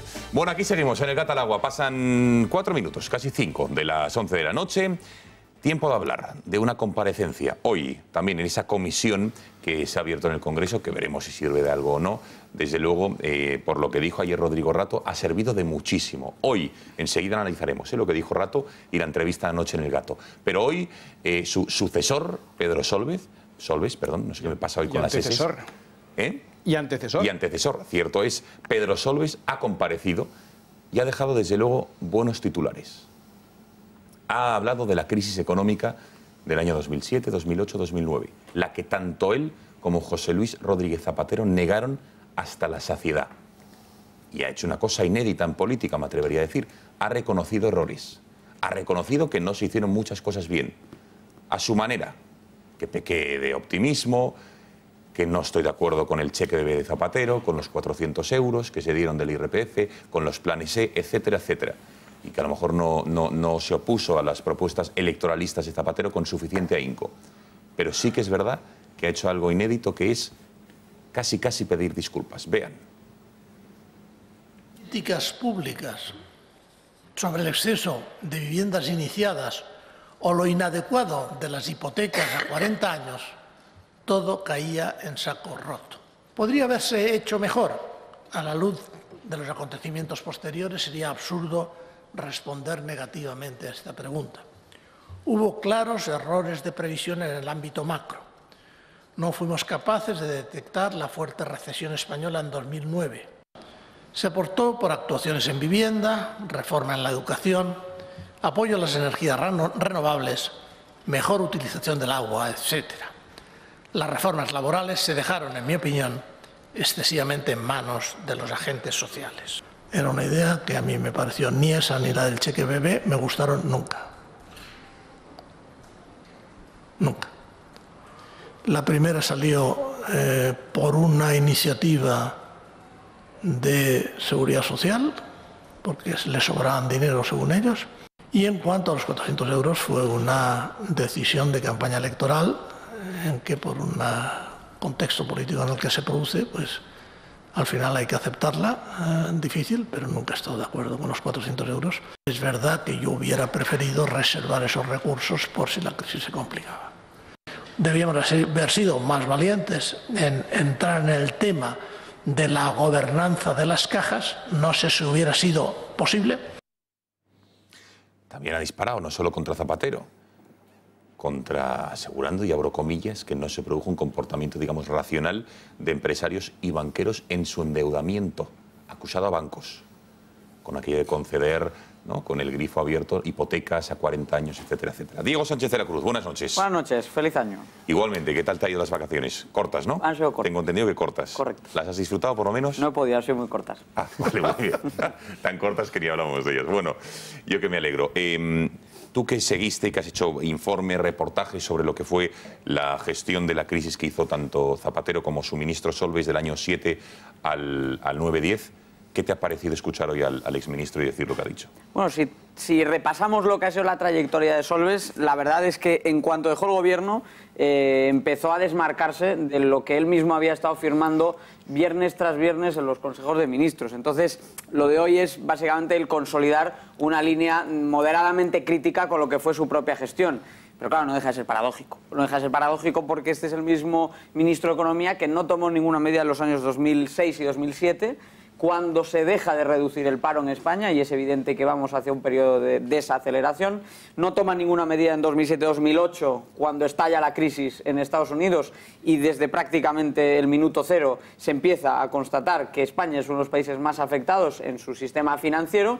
No toman ninguna decisión tampoco en relación a la destrucción de empleo. La primera reforma laboral, además muy mediocre e innecesaria y sin resultado alguno, llega 3 años después, y en definitiva además se despilfarra un superávit presupuestario que heredó el gobierno de Zapatero, el gobierno Aznar, y que se había mantenido en esos años, primero porque estaban las cuentas bien, después por los ingresos cebados de la burbuja, y sin embargo eso se dilapidó en ese tipo de iniciativas como a las que ahora critica Solbes, los del cheque bebé, etcétera. El plan E, por ejemplo, hay una estadística que es muy interesante, que es muy fácil de entender. Por cada empleo... Recuérdenos qué era el plan E, que era inversión pública, ¿no? El plan E era 8.000 millones, si no recuerdo mal. Era esa cosa tan maravillosa que costaba 20 millones de euros anunciarla con carteles por toda España. Pero en la práctica era la vieja idea, sobradamente desacreditada, de que de una crisis de ajuste se sale inflando la demanda a base de gastar y gastar más por parte de un sector público que en ese momento estaba, además, con el grifo de crédito cada vez más cerrado los mercados, y que acabó como acabó, al borde de la bancarrota. Así lo vimos con aumentos de la famosa prima de riesgo día sí y día también. Bueno. Curioso cómo se ponen los liberales con la inversión pública. Es curioso, no, porque ese sector de la mesa veo que que cuando se habla del plan E reaccionan de una manera así. Fíjate, Iván, aquello, sí, sí. No, es curioso, me gusta esta reacción. Para nuestros solo en esta casa, ¿eh? Solo en esta casa se escucha eso en España. Hay una cifra interesante, deliciosa, de esas que van a generar una sonrisa a este lado de la mesa y en los hogares de todos los espectadores, hasta que se den cuenta que obviamente lo han pagado ellos. Cada empleo estable creado por el plan E nos ha costado 1 millón de euros. Cada empleo estable ha costado 1 millón de euros. Esa fue la gran iniciativa keynesiana del gobierno de Zapatero. Has dicho que se ha desmarcado. ¿Por qué se desmarcó en cuanto abandonó el gobierno y por qué se ha ido desmarcando con más ahínco con el paso de los años hasta hoy? Bueno, pues porque en parte... Era ministro, no se puede desdecir de lo que firmaba. Correcto. Lo que es más llamativo de todo es que Pedro Solbes no solo no tomó medidas para actuar contra la crisis, sino que hasta se declaró públicamente molesto con quienes hablaban de crisis. Se dio muchos golpes en el pecho insistiendo en lo bien que estaba la economía española y no Vamos dudó... a escucharle con ese debate Claro que sí. contra Pizarro, que era, insisto, era las elecciones del 2008, si no recuerdo mal. Candidato económico de Zapatero, era, como saben, Tenía un parche en el ojo. Tenía un parche, sí, recién operado creo que estaba. No, un parche, tenía como el ojo, sí, efectivamente debía tener algún problema en el nervio óptico, algo así, ¿no? Y el candidato económico de Rajoy era Manuel Pizarro. Vean. Hablan de crisis por parte del Partido Popular, incluso de recesión, que ya a veces resulta un poco incluso molesto, nada más alejado de la realidad, como hemos visto en los gráficos que hemos presentado. Como conclusión, el catastrofismo yo creo que es incompatible con la capacidad para afrontar los retos futuros. La situación actual no es un riesgo, yo creo que es una gran oportunidad. Bueno, esto es la hemeroteca que tenemos más. Vamos a empezar, vamos a ver. ¿Qué España recoge en el año 4 José Luis Rodríguez Zapatero? Vamos a ver, por ejemplo, en algunos aspectos me gustaría ver unos gráficos que les hemos preparado de deuda pública, también de déficit, para hablarlo con Diego, para intentar explicar cuál ha sido la evolución. Por ejemplo, la deuda, en el 96 Aznar cogió el país con una deuda respecto al PIB, evidentemente pública, del 65%, la rebajó en esos 8 años hasta el 45%, y Zapatero, en los 7 años en los que estuvo en el poder, la volvió a subir más de 20 puntos hasta casi el 70% del PIB. Ojo, que con Rajoy ha seguido creciendo. Esto, cada español nacido en 2006, decías, Diego, debía 9.000 euros versus los 18.000 al final del gobierno de Zapatero. Explícanos esto. Claro, porque si comparamos contra el PIB, pues yo creo que en el fondo ninguno nos enteramos, ¿no? Sabemos ya evidentemente cuál es el peso que tiene la deuda. Todos hemos escuchado hablar de la famosa cifra del 100% del PIB, que es con la que llevamos bailando mucho tiempo. Se supone que la economía española podría ser un 5% más grande si no hubiésemos aumentado la deuda por encima de los niveles de 2004 y sin embargo estamos como estamos y esos 5 puntos supondrían ahora mismo tener el doble de empleo creado. Es decir, la deuda tiene un coste muy importante. ¿Y por qué lo tiene? Pues porque si calculamos, por ejemplo, en términos per cápita, cuánto nos cuesta el habernos endeudado de esta forma, significa que cada niño que nacía en España al comienzo de la era Zapatero nacía con una deuda pública de 9.000 euros bajo el brazo, que no es poco, y sin embargo cada niño, pues cada vez nacen menos, ¿no? Pero de los que siguen naciendo en la España de hoy en día, no de hoy en día, sino del final de la era de Zapatero, pues eran 18.000. Es decir, el peso por habitante de la deuda se duplicó. Y todo eso es una mochila que evidentemente además no paga al conjunto de la población, porque a los niños de momento no le cobran impuestos, a las clases pasivas, a los pensionistas no se les exigen unos impuestos tan altos, a las rentas bajas no se les exigen unos impuestos tan altos, el grueso del impuesto a sociedades recae sobre las grandes empresas, es decir que al final hay una parte de lo que es el tejido productivo español, la que no es la que está ocupada en el sector público y sobre todo la que está en el sector privado, que es aproximadamente solo 1 de cada 3 españoles, de modo que esa carga en el fondo, en la práctica, es mucho más grande. Y podríamos decir que por trabajador esa carga ronda los 40.000 euros. Y esa es una mochila muy grande que tenemos que cargar todos los años pagando esos impuestos tan altos que pagamos. Déficit público. Vamos a del déficit fiscal, en este caso, mejor dicho. Vamos a verlo. Ahí lo ven.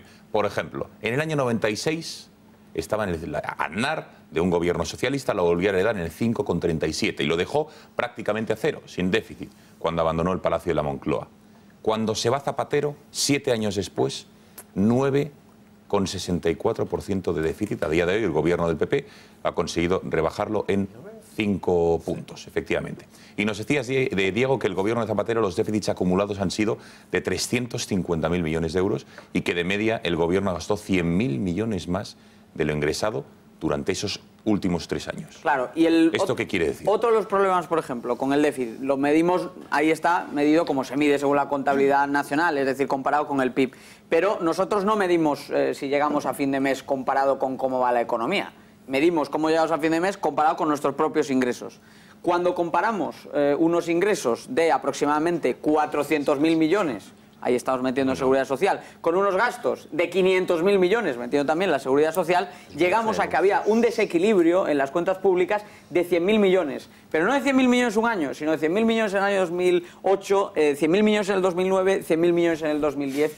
Y ese desbarajuste se ha seguido produciendo, aunque en menores cotas, en los últimos años. Claro, esto a lo que nos lleva es al aumento de la deuda.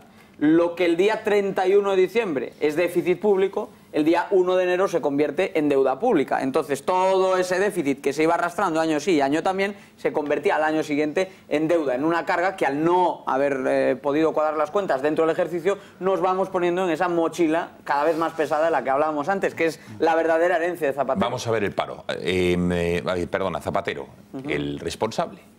Esto decía en aquellos momentos sobre la situación económica de nuestro país. No estamos en una crisis económica. Tenemos alguna dificultad que nos viene de fuera. Haciendo uso de un símil futbolístico, se podría decir que la economía española ha entrado en esta legislatura en la Champions League de la economía mundial. Y ahora está en un periodo de desaceleración, no de crisis y menos de recesión. No hay que ignorar que pasan cosas, pero no hay que exagerar. Tenemos dificultades y problemas, pero España es hoy un país económicamente fuerte. Somos la 8ª potencia económica del mundo. Bueno, vamos a ver, una pregunta fundamental, Diego. Marzo de 2008, elecciones generales, ya se empezaba a leer, crisis de Lehman Brothers, la subprime, etcétera, etcétera, y España, no era, yo no sé si alguien podía barruntar lo que iba a ocurrir después, pero que ya había indicios. En esas fue Solbes al debate con Pizarro, pero negaban que hubiese crisis, siquiera indicios. Lo sabían. Bueno, es que, vamos a ver, en todos los periódicos económicos, la franca desaceleración que tenía España estaba ya encima de la mesa desde hacía por lo menos un año. Porque además se podía notar muy fácilmente las cifras de paro. El paro en España, que había ido bajando de forma sostenida, al principio de manera más estructural y luego ya cebado por la burbuja, se detiene en 1,8 millones de personas y no somos capaces de reducir ese nivel. Lo que pasa es que en efecto de tasa de paro bajaba un poquito más y parecía que eso lo camuflaba, pero no se crea empleo en 2006, no se crea empleo en 2007. Todo el empleo creado no era suficiente para reducir el desempleo estructural. Entonces España ya tenía un problema en esos años y no se hizo nada. Se llegó a esas elecciones, de hecho, con unas propuestas que, bueno, según vemos ahora, eran casi ocurrencias, ¿no? Porque por tal y como lo comenta Pedro Solbes, pues es como si nada, pues nos sentamos aquí a hacer algunas sugerencias, pero resulta que luego esas sugerencias movilizan decenas de millones de euros sin ningún tipo de informe del impacto que va a tener esto en la economía y en el bolsillo de los españoles. Y termino con una cosa.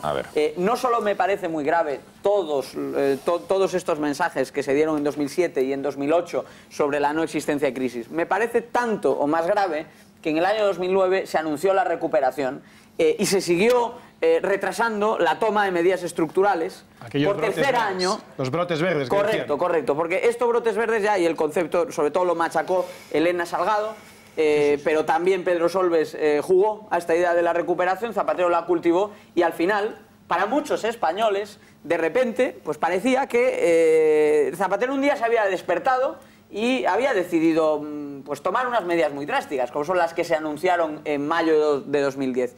Y no fueron medidas muy drásticas, fueron empezar a compensar 4 años de inacción, al principio con desaceleración y después con crisis. Roch, ¿te ha sorprendido la comparecencia de hoy de Solbes desmarcándose absolutamente casi una enmienda a la totalidad de lo que fueron esos años o no? Pasan cosas, pero no hay que exagerar. Lo ha dicho Zapatero y eso me ha gustado esa frase, creo que la voy a emplear a menudo. A ver, Solbes es que es un señor muy raro. Es decir, desde que era ministro, la sensación es que no sabes... Sí, raro. Raro. Decir, encaja en mi percepción de lo que es un personaje raro. Incluso cuando era ministro, pues me parece que tenía esa característica, ¿no? De salir siempre y no entender muy bien por dónde quería ir, ¿no? Tampoco, yo creo que hoy lo que ha hecho no es disculparse, sino disculpar a la gente que tomaba las decisiones. O sea, pedía perdón en nombre de Zapatero y de los demás, y él no hubiera hecho esas cosas. A mí lo que he entendido el rato que he estado escuchándole es que por si le hubieran hecho caso a él, no hubiéramos tenido problemas. El problema es que no le hacían caso a él. Entonces pedía disculpas en nombre de los otros que no habían hecho caso. Ahora, a este señor yo lo único que le condenaría es a ver cada día 5 veces el debate que tuvo con Pizarro, a escucharse a sí mismo. O sea, hay que tener desvergüenza. Yo ese debate me lo tragué y la verdad es que estaba, no sé, en fin, tuve que tomar alguna copa de algo para sentar un poco la cabeza en el sentido, es que no se podían decir más barbaridades. Y eso en esa época ya se detectaba. Pues, ahora, Roch, años vista... La prensa o los analistas unánimemente al día siguiente dieron por ganadora a Solbes. Otra cosa es que el tiempo, evidentemente, pero ha no puesto en los contenidos. Yo creo que hay que diferenciar mucho... No, vamos a ver, aquel debate fue un despropósito absoluto. O sea, yo lo recuerdo y recuerdo a un Pizarro... Ya lo fue en su día, no ahora. No ha visto 10 años después. Yo en aquel momento lo recuerdo como un despropósito absoluto. Es verdad que ahí había 2 escenarios o 2 variables a considerar. Por una parte, el contenido de los discursos, que obviamente Pizarro, que era un hombre que venía de la empresa pública, de gestionar una de las más potentes y de ser, bueno, pues de la empresa directivo, de la empresa privada, perdón, y demás, evidentemente tenía un feedback, digamos, empresarial y un feedback de datos, de números y demás que eran mucho más certeros que lo que Solbes planteó en aquel momento, pero políticamente no tenía experiencia. No sabía morder como el otro. Y es verdad que Pizarro a mí me pareció excesivamente correcto en aquel debate. Recordáis que había en algunos momentos en los que se dirigía a Solbes, como usted bien sabe, como excesivamente correcto, empresario privado y no político y demás. A mí no me gustó por aquello, porque digo, bueno, tú puedes ser correcto y respetuoso con tu adversario político, pero ser tajante, ser muy directo y ser incisivo, incluso, sin faltar al respeto. Quiero decir, puedes admirarle, pero no tienes por qué ni entrar en descalificaciones, pero sí ser contundente. A mí es que, claro, yo escucho a Solbes hablar hoy y no creo que pida perdón ni por él, ni por todos los que vienen detrás. Bueno, las pequeñas disculpas que ha pedido sí van encaminadas en ese sentido. Yo creo que no, que esto no es como en el escondite inglés que pide perdón. A mí me parece que errores es equivocarse en un punto medio, en un cálculo. A mí creo que lo que es negar una evidencia y lo que han hecho ellos, y estoy de acuerdo con Diego, incluso cuando ya era una evidencia mayúscula, no ser capaces de reconocerlo y activar algo, aunque fuese de urgencia, en esos últimos años y seguir todavía anclados en esos eufemismos políticos, me parece que primero es tomarnos por imbéciles a todos los ciudadanos y segundo que debe ser el único programa económico electoral de la historia de España que se cumplió. Pero lo tienes porque, en la clave, estamos hartos de que solo una cosa, lo tienes en la explicación que da el gobierno de Zapatero, ¿por qué no pincharon la burbuja?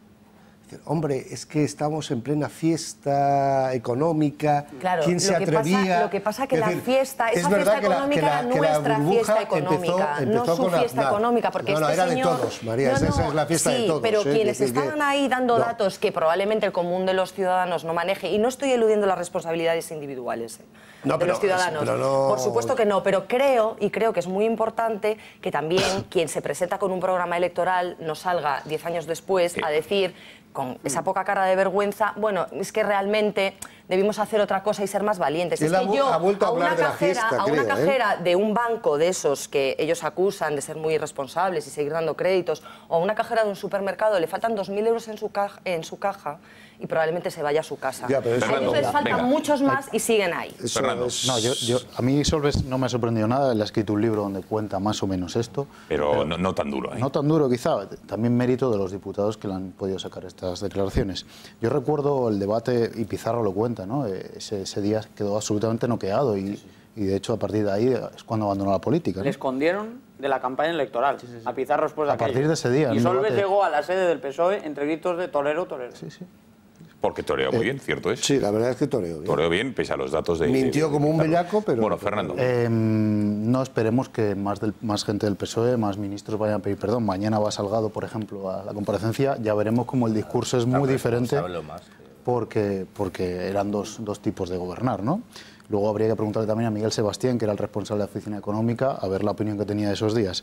Yo lo que saco en conclusión de tanto de la comparecencia de Solbes como la de ayer de rato son dos cosas. En primer lugar, que hay ministros que en el Consejo de Ministros no dicen, o dicen lo que piensan, pero no se marchan si se toman las decisiones contrarias.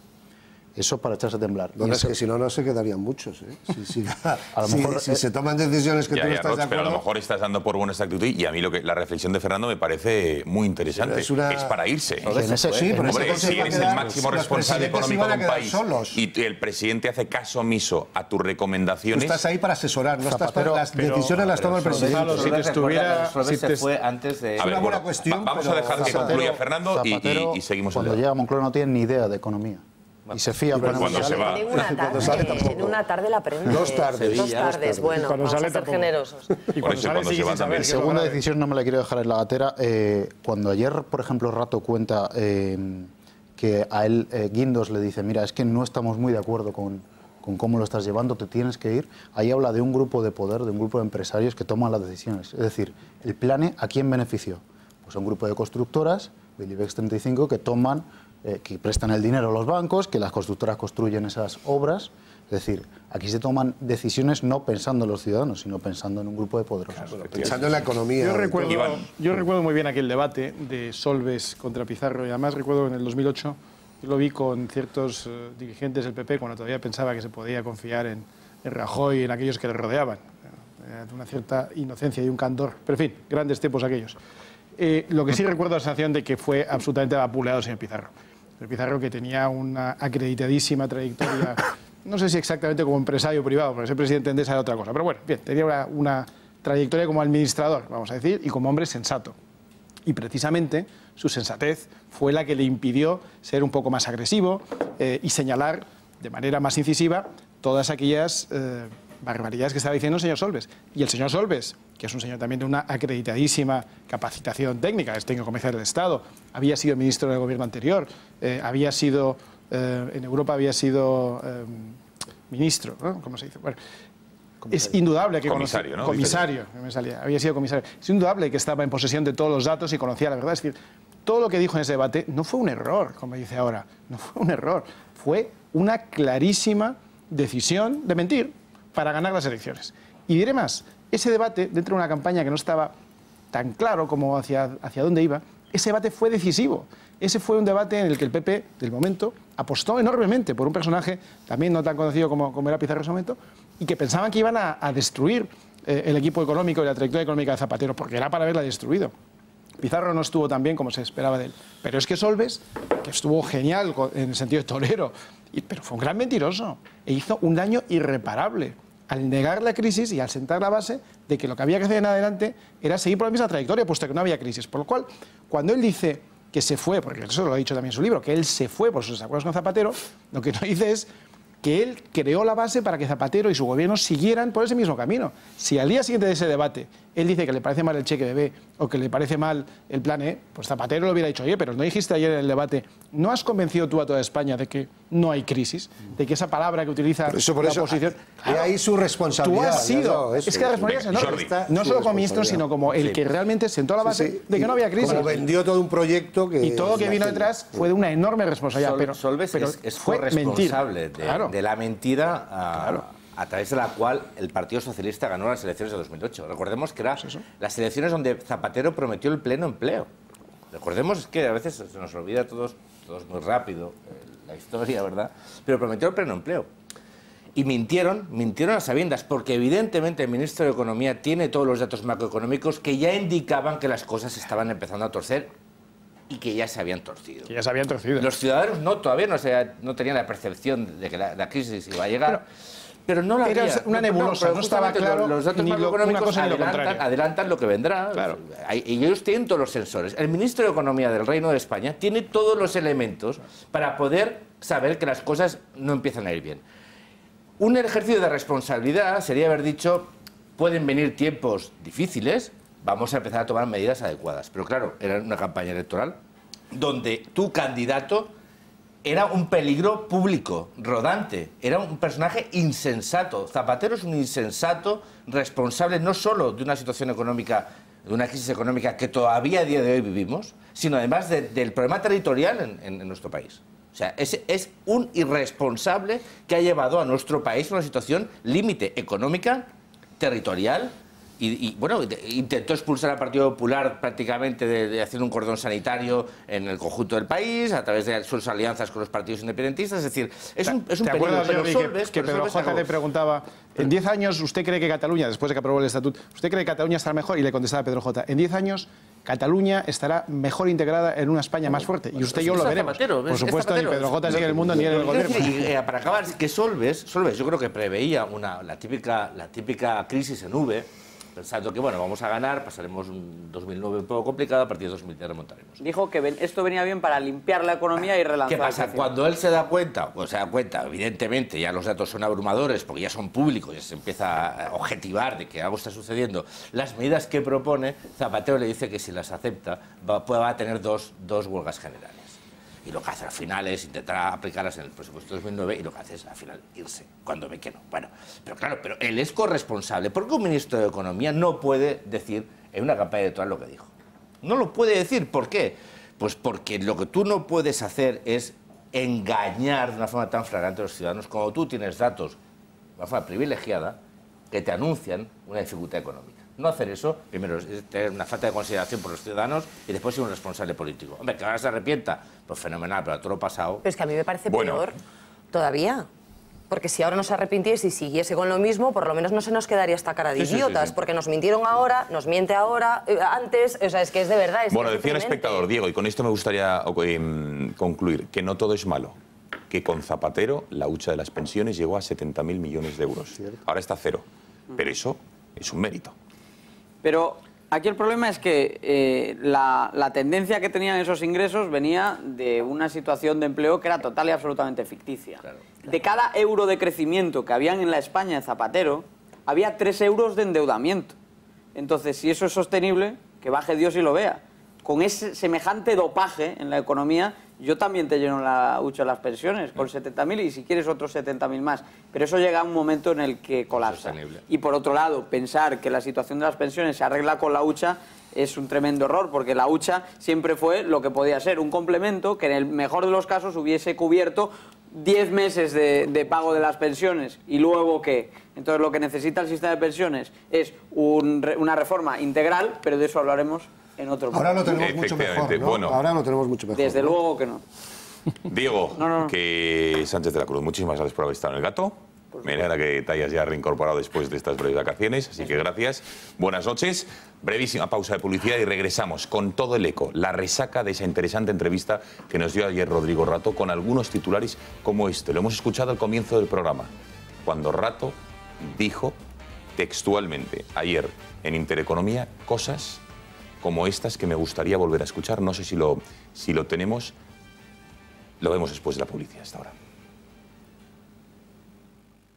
A mí me dicen los medios que les avisaron de Moncloa, del entorno de la vicepresidenta, pero no lo puedo saber porque yo no lo he podido constatar, pero alguien les avisó. Desde luego yo no les avisé porque yo no sabía que me iban a detener y nadie de mi entorno lo sabía, aparte que no sería yo el más interesado, ¿no?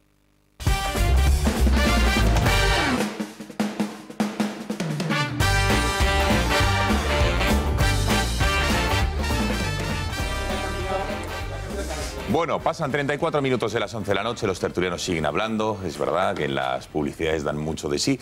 Bueno, vamos a ver.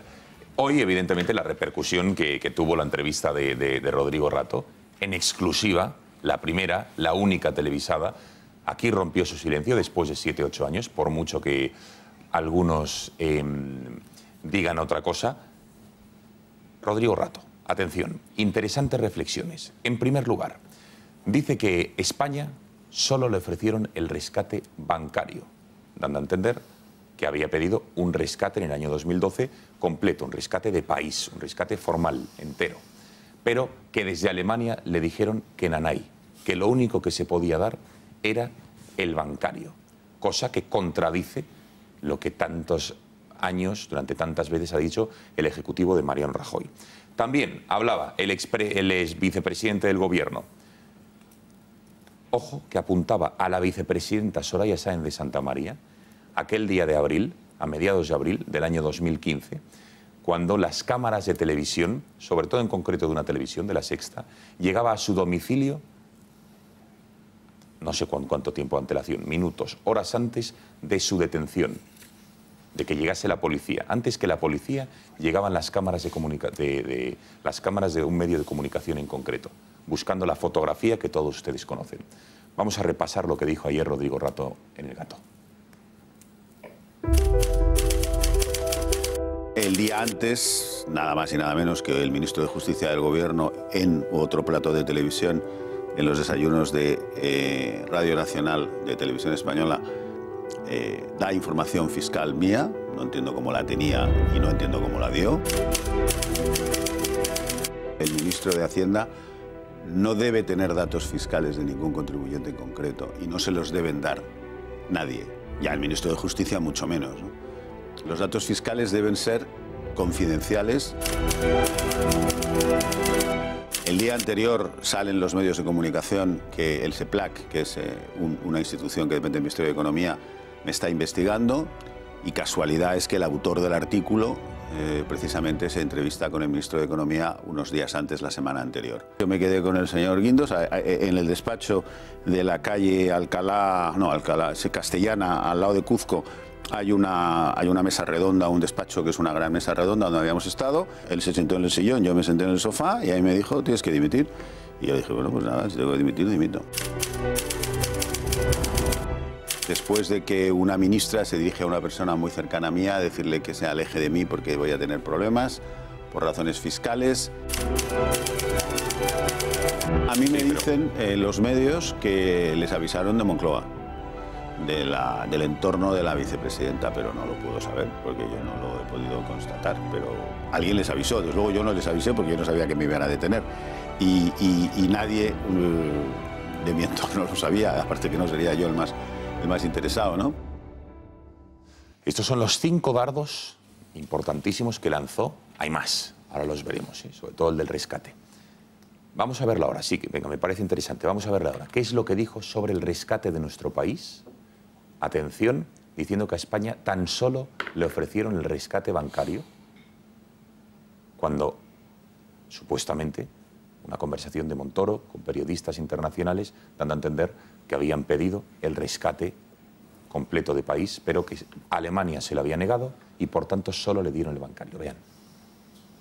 En diciembre del 2012, el actual ministro de Hacienda, el señor Cristóbal Montoro, se reúne con los comentaristas internacionales y les dice, en una reunión que en principio era off the record, pero que uno de ellos no lo respetó, que el gobierno alemán no le había dicho claramente al gobierno español que no podían pedir un rescate completo. Por lo tanto, el gobierno era muy consciente de sus problemas, ¿no?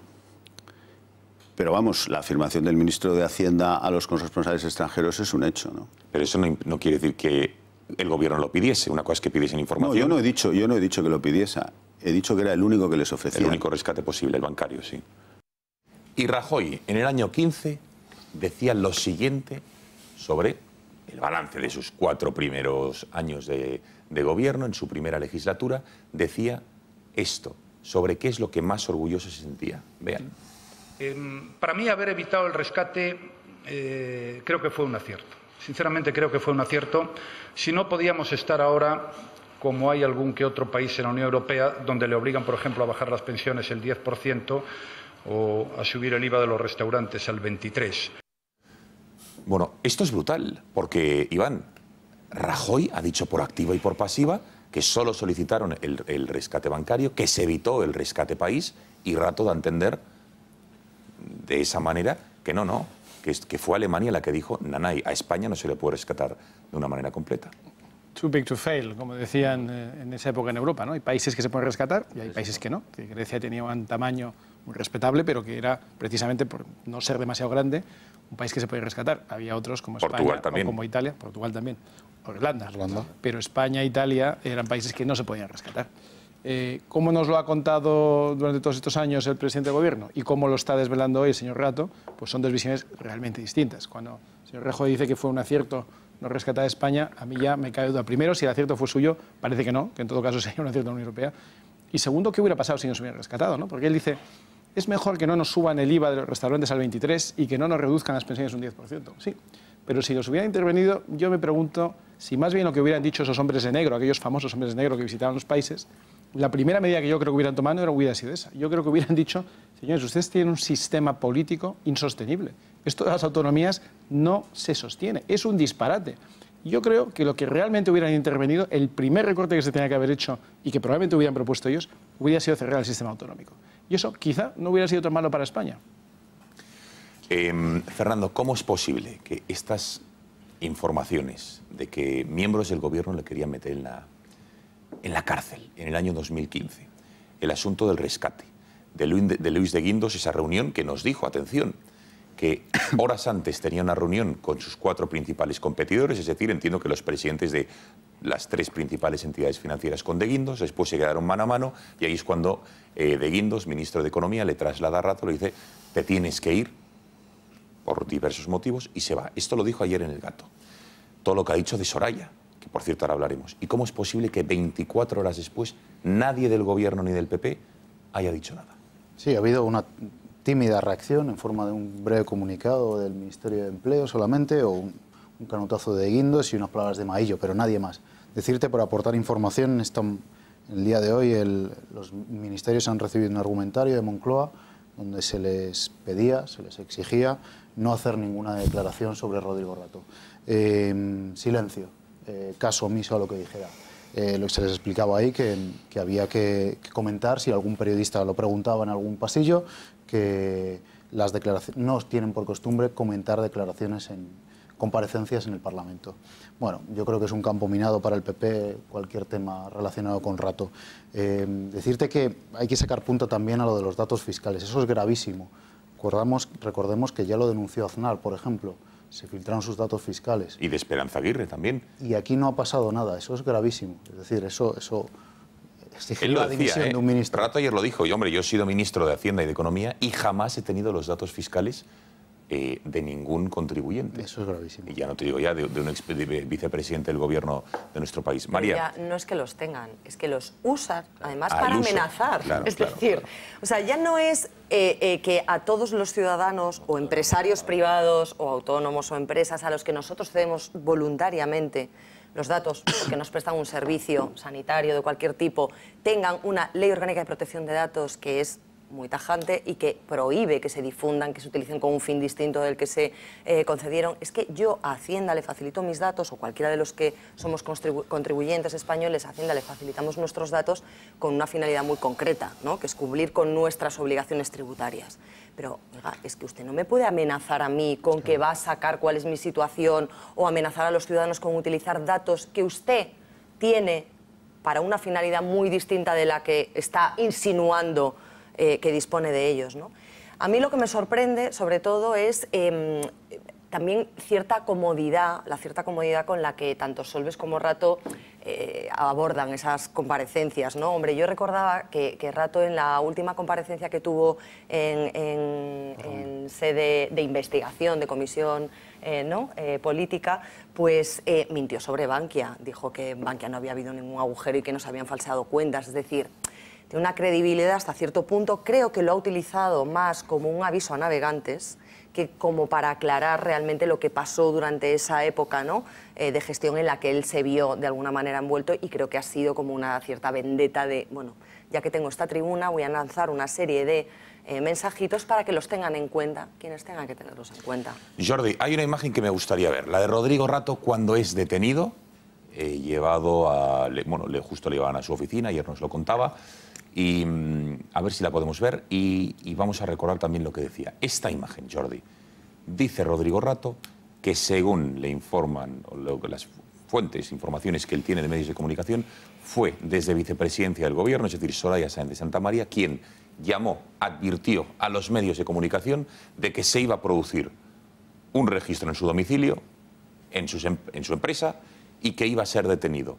Y antes de que la policía llegase al domicilio madrileño de Rato, ahí estaban las cámaras. ¿Qué te parece? Pues mira, ayer dijo Rato en sede parlamentaria una afirmación que en cualquier otro país significaría un auténtico terremoto político. Dijo, el gobierno me quiere en la cárcel. Y acusó directamente a 4 ministros de querer meterle en la cárcel. Es decir, eso en cualquier país normal, que un exministro de Economía acuse a miembros de un gobierno en activo de querer meterla en la cárcel debería, como mínimo, significar el inicio de una batería de iniciativas políticas en sede parlamentaria para aclarar estos extremos. Evidentemente también el tema del rescate, de la veracidad del mismo.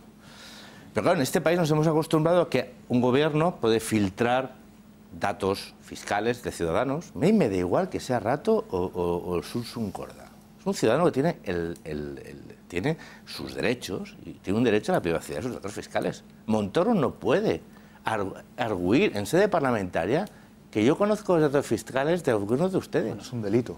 Es un delito, bueno, es un delito que ha habido en sede parlamentaria y por un ministro. Oye, y no ha pasado nada. Se ha filtrado información fiscal de personajes públicos y no ha pasado nada. Se pasa y se filtra una detención y no pasa nada. Este es un país donde se filtra información desde un gobierno sobre la detención de un ciudadano, que eso es algo muy serio, que te quita la libertad, y no pasa nada. Entonces, es decir, las declaraciones de Rato, yo no voy a entrar aquí en los motivos por los cuales usa esa información, pero hay una evidencia. Es cierto, había cámaras esperando esa detención. Se busca una imagen y se busca un chivo expiatorio. Se busca un chivo expiatorio que desvió la atención en un momento muy duro donde la colusión estaba asediando al Partido Popular. Y es una vendetta política de temas, bueno, de las vendetas que pasan en Génova, que aquello, vamos, de luego que parece la noche de justicia. Que lo que no has dicho es que es un ministro, ex vicepresidente de gobierno, amenazado por su propio partido. Sí, porque lo que sí ya habíamos visto aquí era que Rubalcaba, siendo en su momento ministro de Interior, amenazaba a la oposición diciendo lo sé todo sobre vosotros y tal. Pero que te lo hagan los de tu propio partido. Por eso tu pregunta al final de la entrevista sobre el PP y qué pensaba él sobre el PP era luego interesantísima. Luego la escucharemos, eso lo vamos a dejarlo para el final, porque es también muy interesante. De verdad, y finalizo con esto. Creo que es muy importante reflexionar sobre las afirmaciones de Rodrigo Rato, en la cual acusa a 4 miembros del antiguo gobierno de querer meterle en la cárcel. O sea, eso no puede quedar así. Y además es que...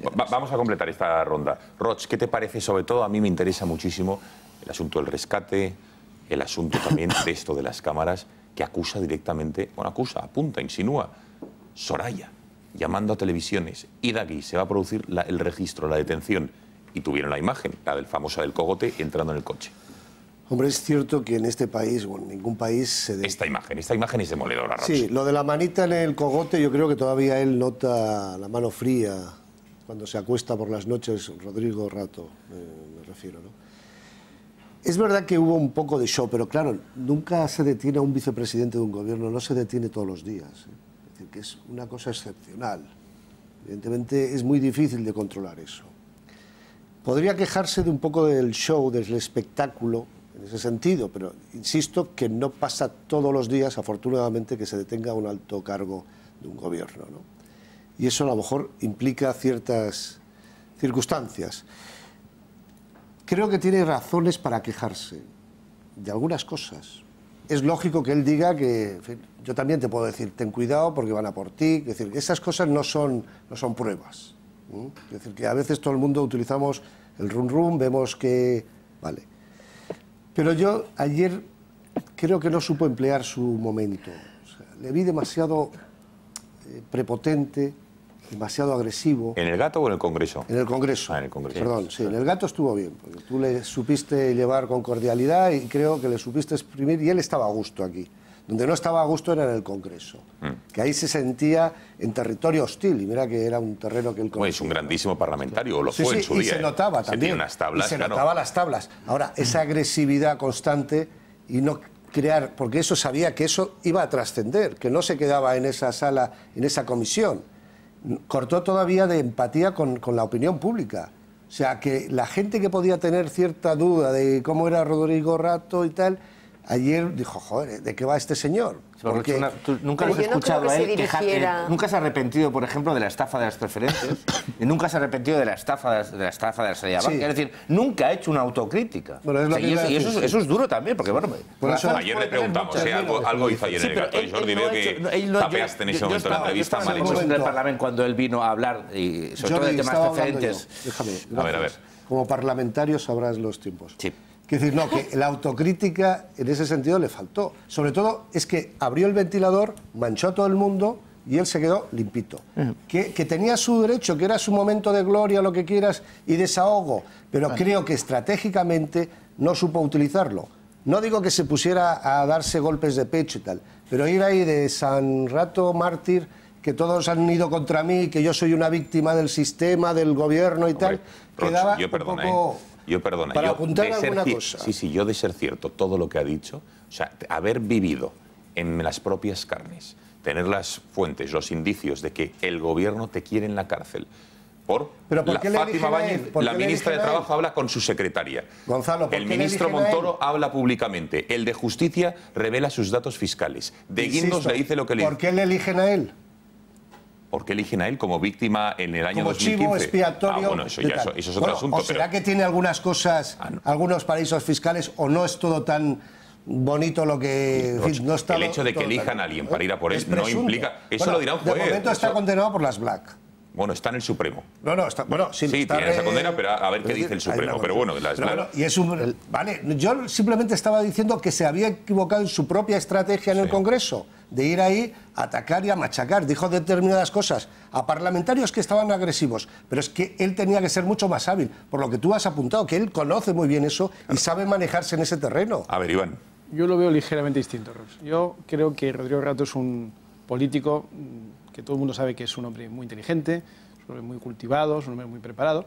Yo creo que también todo el mundo tiene la imagen, todo el mundo que ha tratado con él, tanto personal como políticamente, tiene la imagen de que puede ser inmodesto, puede ser prepotente, como tú decías, y tiene también un ángulo que yo creo que le ha hecho mucho daño, que puede ser frívolo, en temas personales, porque fue una pequeña frivolidad dejar un puesto que tenía, que era de rango jefe de Estado, como fue ser presidente del Fondo Internacional, que por cierto, sí recuerdo que la vicepresidenta de Zapatero luego le dejó caer, ¿no? Dice, con lo que nos ha costado como nación conseguir que un español haya sido presidente del FMI, como para que lo haya dejado, pues casi por un capricho.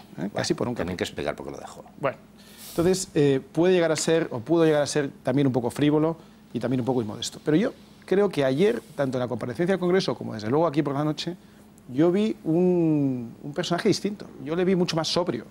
Yo le vi, yo le vi mucho más sobrio. Normal, le vi, no, pero no solo normal, le vi contenido. Le vi muy bien, la verdad.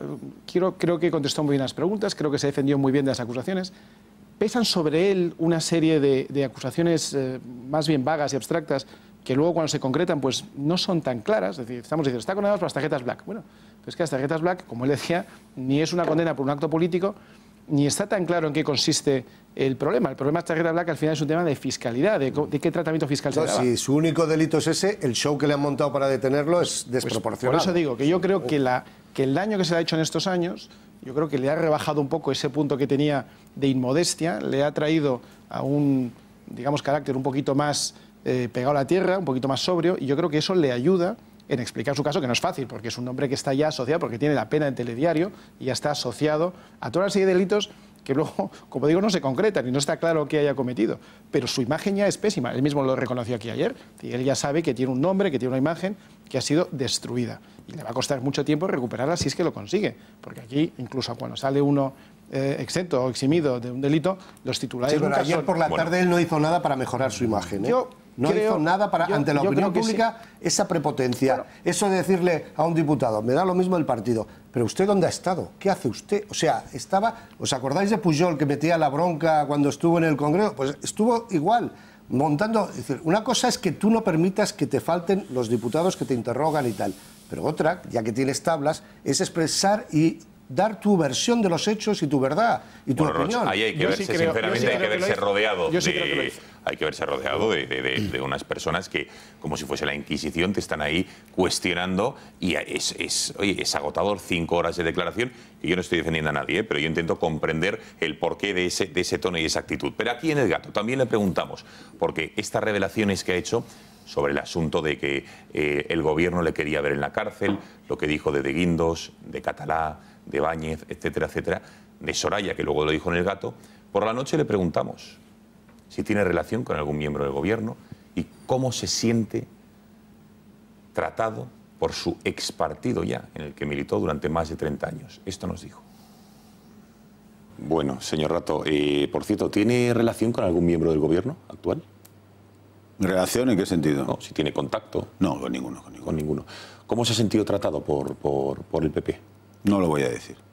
Prefiere no decirlo. No, mire usted, yo he sido militante del Partido Popular desde el año 79. Tengo muchos amigos en el Partido Popular y tengo mucho respeto para el Partido Popular y no voy a dar mi opinión sobre esa cuestión. Pese a tantos años de militancia y ser una voz claramente autorizada. No creo que ahora sea una voz autorizada, pero no la voy a dar, no voy a dar mi opinión. Son muchos años, muchas experiencias, casi todas buenas, mucho trabajo y eso es parte de mi pasado y yo le tengo respeto a mi pasado, no voy a dar mi opinión. No la va a dar, pero la tiene. Y probablemente la guarda en el tintero. Y por eso a lo mejor es toda esta táctica del PP de no haber contestado y no haber dicho esta boca es mía a todo pero eso lo que es dijo lógico, ayer. el PP nunca, es que no puedes entrar. Ayer de Guindos ya le preguntaron y no entró al trapo. Lo primero es que no le vas a magnificar sus dijéramos, insultos o llámalo No, como insultos quieras. no, la información que dio, las afirmaciones que dijo Roig, que me parecen graves, como decía Jordi, en cualquier otro país hubiese sido un escandalazo que a un ex vicepresidente le quiera meter en la cárcel un gobierno. Un escandalazo, Roig. Que lo diga la propia víctima, no, que lo diga a lo mejor otra persona, sí. ¿Dónde pero has escuchado tú que cualquier sitio haya un miembro tan destacado de cualquier gobierno que acuse a sus compañeros de partido o excompañeros de partido?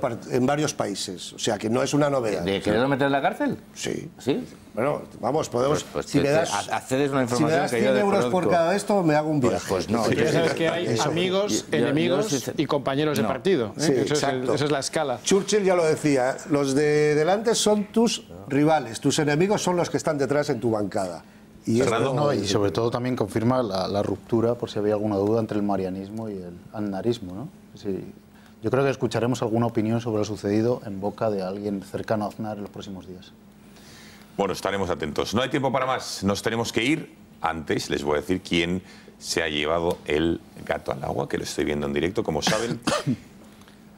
Y se lleva el gato esta noche. La audiencia, a través de sus votos de YouTube, han decidido que el gato se lo lleve Iván Espinosa de los Monteros. Muchas gracias. Así que, María, si se lo das a Iván, ¿No se lo muchísimas María? gracias. Que se lo lleve a María, ten cuidado. Que me voto varias veces a mí. ¿Queréis saber quién ha quedado segundo? Jaume ¿Os lo digo? Serra, Pues no os lo voy a decir, os metéis en la aplicación y así lo veis. Así que nada. Roig, que muchísimas gracias. Las tuyas. Gracias. Las mías, sí, hombre, efectivamente. Gracias, Iván, enhorabuena por este gato. Muchas gracias y a buenas disfrutarlo. Fernando, ¿cuándo crees que pueden ser estas nuevas revelaciones? ¿Próximos días? Sí, el ambiente está muy caldeado, el aznarismo sobre esto que le ha pasado a rato. Yo creo que Rajoy está temblando, porque como va a hablar el aznarismo, está temblando. Bueno, mucho cuidado cuidado con todo.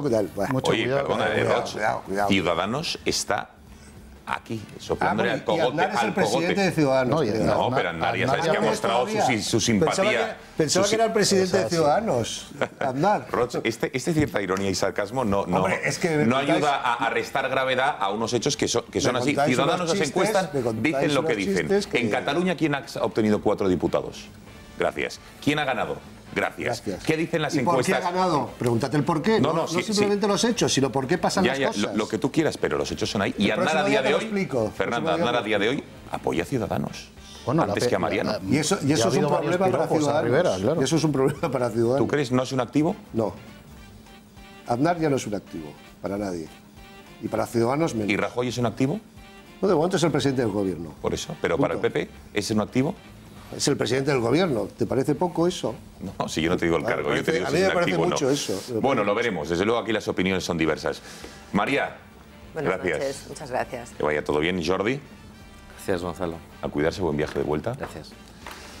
Y a ustedes, muchísimas gracias por su confianza. Ya lo saben, por cierto, hoy hemos esbozado alguna pincelada de las pensiones. Este sábado, a las 10 de la noche, hay un especial informativo sobre las pensiones en nuestro país, que se titula, lo van a ver en los próximos días, estamos preparando una promo, y sobre hasta cuándo se puede sostener este sistema. Sábado a las 10 de la noche. Y mañana el gato vuelve puntualmente a las 10. Que pasen buena noche. Adiós.